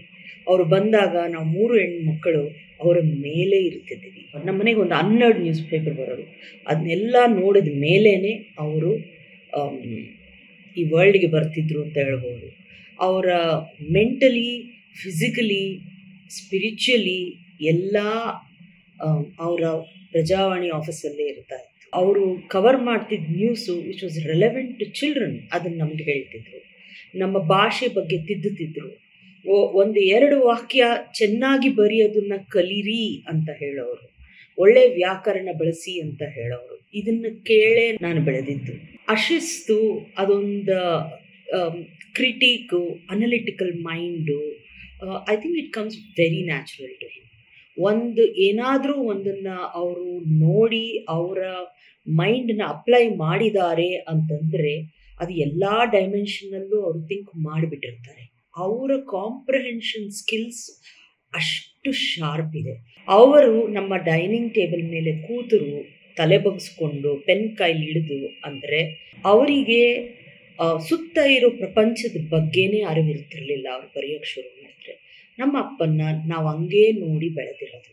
It's a pleasure to have him as a father who guided us like a father, who guided us like a mentor, and who guided us as a senior executive in a very big newspaper in Karnataka. So ಆಮೇಲೆ ನಿಮಗೆ ನೋಡಿದಾಗೆ ಆವಾಗೆಲ್ಲನೂ ಒಳ್ಳೆ ಸಂಬಳಗಳೇನಿರಲಿಲ್ಲ. ಆದರೆ ಆ ಹಿತಮಿತವಾದ ವರಮಾನದಲ್ಲಿ ಹಿತ ಮಿತ ಎರಡೂ ಇದ್ದು ಆ ವರಮಾನದಲ್ಲಿ ಸಂಸಾರ ನಡೆಸ್ಕೊಂಡು ಹೋಗ್ತಾ ಇದ್ದದ್ರಲ್ಲಿ ನನ್ನ ಪಾಲು ಎಷ್ಟಿದೆಯೋ ನನ್ನ ಶ್ರೀಮತಿಯ ಪಾಲು ಅಷ್ಟೇ ಇದೆ ಅಲ್ವಾ. ಮಕ್ಕಳನ್ನು ಚೆನ್ನಾಗಿ ಬೆಳೆಸಬೇಕು ಅನ್ನೋ ಒಂದು ತೆಲುಗಿನಲ್ಲಿ ತಪನ ಅಂತಾರೆ, ಅದಿದೆಯಲ್ಲ, ಅದು ನಮಗೂ ಇತ್ತು ಅವ್ರಿಗೂ ಇತ್ತು. ಹಾಗಾಗಿ ಬಂತು. ಆಸೆಗಳು ಅಂತ ಇರ್ತವೆ, ಆದರೆ ಮಿತಿಗಳು ಇರ್ತವಲ್ವ, ಅದನ್ನು ನಾವು ಚೆನ್ನಾಗಿ ಬಿಡಿಸ್ಕೊಬೇಕು. ಇವತ್ತು ಜರ್ನಲಿಸಮು, ನಾನು ಎಂಟೈರ್ ಇಂಡಿಯಾ ಬಗ್ಗೆ ಮಾತಾಡ್ತಾ ಇಲ್ಲ, ನಮ್ಮ ಕರ್ನಾಟಕ ಕನ್ನಡ ಬಗ್ಗೆ ಮಾತಾಡೋದಾಯಿತು ಅಂತ ಹೇಳಿದ್ರೆ ಹೆಚ್ಚು ಚಾನಲ್ಗಳಿವೆ, ಆನ್ಲೈನ್ಗಳಿದೆ, ಔಟ್ಲೈನ್ ಇದೆ, ಆಫ್ಲೈನ್ ಇದೆ, ಎಲ್ಲ ಇದೆ. ಆದರೆ ಕ್ರೆಡಿಬಿಲಿಟಿ ಎಷ್ಟಿದೆ ಸರ್? ಒಂದು ದಿವಸ ಶಾಂತಕುಮಾರ್ ಅವರು ಶೈಲೇಶ್, ನಾವು ಮಾಸ್ಟೆಡಲ್ಲಿ ಅತ್ಯಧಿಕ ಪ್ರಸಾರದ ದಿನಪತ್ರಿಕೆ ಅಂತ ಹಾಕ್ತಾಯಿದ್ದೀವಿ. ಯಾಕಂದರೆ ಪ್ರಸಾರದ ವಿಚಾರ ಬಂದಾಗ ಬೇರೆ ಪೇಪರ್ಗಳು ಬಂದಿವೆ, ನಮಗಿಂತ ಮುಂದೆ ಬಂದಿವೆ, ಆದ್ದರಿಂದ ಅದನ್ನ ಚೇಂಜ್ ಮಾಡಬೇಕು ಅಂದರು. ಅವ್ರ ಮುಂದೆ ಇದ್ದಂಥ ಸ್ಕ್ರಿಬಲ್ನ ನಾನು ಎಳ್ಕೊಂಡೆ, ಜೇಬ್ನಿಂದ ಪೆನ್ ತೆಗೆದು ಹಿಂಗೆ ಬರೆದೆ. ಹಿಂಗೆ ಬರೆದ್ಬಿಟ್ಟು, ನೋಡಿ ಸರ್, ಹೀಗೆ ಚೇಂಜ್ ಮಾಡಿ ಸರಿ ಹೋಗುತ್ತೆ ಅಂತಂದೆ. ಅವ್ರು ಹಿಡ್ಕೊಂಡು ನೋಡಿದ್ರು. ಸರಿ, ಹೌದಾ, ಹೀಗೆ ಮಾಡ್ಬೋದಾ ಅಂದರು. ಹೀಗೆ ಮಾಡ್ಬೋದು ಅಂದೆ. ಸರಿ ನೋಡೋಣ ಅಂದರು. ಅದನ್ನ ತೆಗೆದು ಮಡಚಿ ಜೇಬಲ್ಲಿ ಇಟ್ಕೊಂಡೆ. ನಾನೇನು ಸಜೆಸ್ಟ್ ಮಾಡಿದ್ದು ಅಂತ. ಸುಮಾರು ಒಂದು ತಿಂಗಳಾದಮೇಲೆ ಏನೋ ಲಿಫ್ಟಲ್ಲಿ ಇಳಿತಾ ಇದ್ದೆ, ಅವ್ರ ಫೋನ್ ಬಂತು. ಅವರು, ಶೈಲೇಶ್ ಬ್ಯುಸಿ ಇದ್ದೀರಾ ಅಂದರೆ, ಇಲ್ಲ ಲಿಫ್ಟಲ್ಲಿ ಇಳಿತಾ ಇದ್ದೀನಿ, ಬರ್ತೀನಿ ಬೇಕಾದ್ರೆ. ಈಗೇನು ಬರೋದೇನು ಬೇಡ, ಅವತ್ತು ನಾವು ಮಾತಾಡಿದ್ವು ಚೇಂಜ್ ಮಾಡಬೇಕು ಅಂತ, ಅದನ್ನು ಮಾಡಿಬಿಡಿ ಅಂದರು. ಆಯಿತು, ನಾಳೆನೇ ಮಾಡ್ತೀನಿ ಅಂತಂದೆ. ಅತ್ಯಧಿಕ ಪ್ರಸಾರದ ದಿನಪತ್ರಿಕೆ ಅನ್ನೋದನ್ನು ತೆಗೆದು ಅತ್ಯಂತ ವಿಶ್ವಾಸಾರ್ಹ ದಿನಪತ್ರಿಕೆ ಅಂತ ಮಾಡಿದೆ ನಾನು. ಮಾರನೇ ದಿವಸ ನಮ್ಮ ಕಾಂಪಿಟೇಟರ್ಸ್ ಎಲ್ಲ ಕೈ ಸಿಕ್ಕೋತಾ ಇದ್ರು. ಅರೆ, ಇದೇ ಅಲ್ವಾ ಬೇಕಾಗಿರೋದು ಇದು ನ್ಯೂಸ್ ಪೇಪರ್ಗೆ, ಪ್ರಸಾರ ಸಂಖ್ಯೆ ಕಟ್ಕೊಂಡು ಯಾರಿಗಾದ್ರೇನು ಕ್ರೆಡಿಬಲ್ ಆಗಿದೆ ಇದು ಅಂತ ನಾವು ಹೇಳ್ಕೊತಾ ಇದ್ದೀವಲ್ಲ, ಹೇಳ್ಕೊಬೇಕು ಅಂದರೆ ನನಗೂ ಧೈರ್ಯ ಬೇಕಲ್ಲ. ಸಿಲ್ಲೇ ಇರೋದನ್ನು ಹೇಳ್ಕೊಳಕ್ಕಾಗತ್ತಾ? ಅವ್ರು ಹಾಕ್ಕೊಂಡ್ಬಿಟ್ಟಿದ್ದಾರೆ ನೋಡಿ ವಿಶ್ವಾಸಾರ್ಹ ಪತ್ರಿಕೆ ಅಂತ. ಇವಾಗ ವಿಶ್ವಾಸಾರ್ಹ ಪತ್ರಿಕೆ. ನನ್ನ ಎಲ್ಲ ಕೇಳಿದ್ರು, ಕಂಗ್ರ್ಯಾಚುಲೇಟ್ ಮಾಡಿದ್ರು. ಏನು ಚೇಂಜ್ ಮಾಡಿದ್ರಿ ನೀವು, ಎಂತ ಇದು? ಅಲ್ಲ, ನನಗೇನಿಲ್ಲ, ಅದೇನಾಗಿದೆಯೋ ಅದನ್ನು ಬರೆದೆ ನಾನಲ್ಲಿ. ಅದು ನಾನು ಒಬ್ಬಂದಲ್ಲ, ನಮ್ಮ ಪರಂಪರೆಯಲ್ಲಿ ಏನೇನೋ ಜನ, ಎಷ್ಟೊಂದು ಜನ ಕೆಲಸ ಮಾಡಿ ಇದನ್ನು ಸ್ಥಿತಿಲಿ ಇಟ್ಟಿದ್ದಾರಲ್ಲ, ನಾವು ಅದನ್ನು ಕಾಪಾಡ್ಕೊಂಡು ಹೋಗ್ತಾ ಇದ್ದೀವಲ್ಲ, ಅದನ್ನು ನಾನು ಬರೆದಿದ್ದೀನಿ ಅಷ್ಟೇ, ನಾನದಲ್ಲ ಇದು ಅಂತ ಹೇಳ್ಬಿಟ್ಟು. ಈಗಲೇ ಹೇಳ್ತಾರೆ ಇದನ್ನು ಅತ್ಯಂತ ವಿಶ್ವಾಸಾರ್ಹ ಮಾಡಿದ್ದು ಶೈಲೇಶ್ ಚಂದ್ರಗುಪ್ತ ಅಂತ. ಇಲ್ಲ, ನಮ್ಮ ಪರಂಪರೆ ಅದು. ಹಾಗೆ ವಿಶ್ವಾಸಾರ್ಹತೆ ಅನ್ನೋದು ತಾನಾಗಿ ಬಂದ್ಬಿಡೋದಿಲ್ಲ. ಇವತ್ತಿನ ದಿನ ಪತ್ರಿಕೆಗಳು ಜಾಸ್ತಿ ಇದೆ, ಟೆಲಿವಿಷನ್ ಚಾನೆಲ್ಸ್ ಜಾಸ್ತಿ ಆಗಿದೆ, ಜೊತೆಗೆ ಸೋಷಿಯಲ್ ಮೀಡಿಯಾ ಕೂಡ ಇದೆ. ಆ ವಿಶ್ವಾಸಾರ್ಹ ಅನ್ನೋ ಪದ ಎಷ್ಟು ಮಟ್ಟಿಗೆ ಉಳಿಸ್ಕೊಂಡಿದೆ? ಯಾರು ಉಳಿಸ್ಕೊಳ್ಳೋದು? ಯಾರು ಹೇಳಿ? ಪೇಪರಾ, ಟಿವಿಯಾ, ಮತ್ತೊಂದ ಮಗದೊಂದ, ನಿಮ್ಮ ಸೋಷಿಯಲ್ ಮೀಡಿಯಾನ? ಅವ್ರ ವಿಶ್ವಾಸಾರ್ಹತೆ ಅಂತ ಉಳಿಸ್ಕೊಳ್ಬೇಕು ಅಂದರೆ ಯಾರು ಉಳಿಸ್ಕೋಬೇಕು? ಯಾರು ಉಳಿಸ್ಕೋಬೇಕು? ಗುಪ್ತಾ ಸರ್ ಕೇಳ್ತಾ ಇದ್ದಾರೆ. ನನ್ನ ಹತ್ರ ಅಂತೂ ಖಂಡಿತ ಉತ್ತರ ಇಲ್ಲ. ಈ ಕಾರ್ಯಕ್ರಮ ಮಾತುಕತೆನ ನೋಡಿದ್ದೀರಾ. ಕತೆ ಹಿಂದಿನ ಕತೆ ಅಂತ ನಾನು ಆವಾಗಲೇ ಹೇಳಿದೆ. ಇದು ಒಂದು ಸ್ಟೋರಿ. ಯಾಕೆ ಅಂತ ಹೇಳಿದ್ರೆ, ಪ್ರತಿದಿನ 24 ಗಂಟೆನೂ ಒಂದು ಪತ್ರಿಕೆನ ಹೊರಗೆ ತರಬೇಕು ಅಂತ ಹೇಳಿದ್ರೆ, ಆ ಒಬ್ಬ ಪತ್ರಕರ್ತ, ಒಬ್ಬ ಸಂಪಾದಕ, ಒಬ್ಬ ಚೀಫ್ ರಿಪೋರ್ಟರ್, ಒಬ್ಬ ನ್ಯೂಸ್ ಎಡಿಟರ್, ಪ್ರತಿಯೊಬ್ಬರು ಕೂಡ ಕಾಯ ವಾಚ ಮನಸ, ಫಿಸಿಕಲಿ, ಮೆಂಟಲಿ, ಪ್ರೊಫೆಷ್ನಲಿ ಅದ್ರ ಜೊತೆಗೆ ಕೆಲಸ ಮಾಡ್ತಾ ಇರ್ತಾರೆ. ಇಷ್ಟು ವರ್ಷ ಅವರು ಕೆಲಸ ಮಾಡಿ ಈಗ ಒಂದು ಪ್ರಶ್ನೆ ಹಾಕ್ತಾ ಇದ್ದಾರೆ. ನನ್ನ ಹತ್ರ ಅಂತೂ ಖಂಡಿತ ಉತ್ತರ ಇಲ್ಲ. ಆ ಒಂದು ವಿಶ್ವಾಸಾರ್ಹತೆ, ಆ ಒಂದು ಕ್ರೆಡಿಬಿಲಿಟಿ ನಮ್ಮ ಒಂದು ಮಾಧ್ಯಮ, ನಮ್ಮ ಒಂದು ಪ್ರೊಫೆಷನ್ನು ಉಳಿಸ್ಕೊಂಡಿದೆಯಾ ಅನ್ನೋದೇ ಇವತ್ತು ನಮ್ಮ ಮಾತುಕತೆ ಜೊತೆಗೆ ಇರುವಂತಹ ಪ್ರಶ್ನೆ, ಸಂದೇಹ ಮತ್ತು ಚಿಂತನೆಗೆ ಹತ್ಕೊಂಡಿರುವಂತಹ ಒಂದು ಮಾತು. ತುಂಬ ಥ್ಯಾಂಕ್ಸ್. ಕೇಳೋದಕ್ಕೂ ಚೆನ್ನಾಗಿತ್ತು. ಒಂಥರ ನಿಜವಾಗ್ಲೂ ಒಂದು ಲರ್ನಿಂಗ್ ಅಂತ ಹೇಳ್ತೀವಲ್ಲ, ಎಷ್ಟೋ ವಿಷಯಗಳಿಗೆ ತಿಳ್ಕೊಂಡಂಗೆ ಆಯಿತು. ಅಲ್ಲ, ಪತ್ರಕರ್ತನೇ ಬೆಳೀತಾ ಇರಬೇಕು ಅನ್ನೋದು ಅದ್ರ ದೃಷ್ಟಿಯಿಂದ ಅವ್ನು ಕಲ್ತ್ಕೋತಾ ಇದ್ದಷ್ಟು ದಿವಸನೂ ಅದು ನಡೀತಾ ಇರುತ್ತೆ. Thank you sir. ತುಂಬ ಸಂತೋಷ.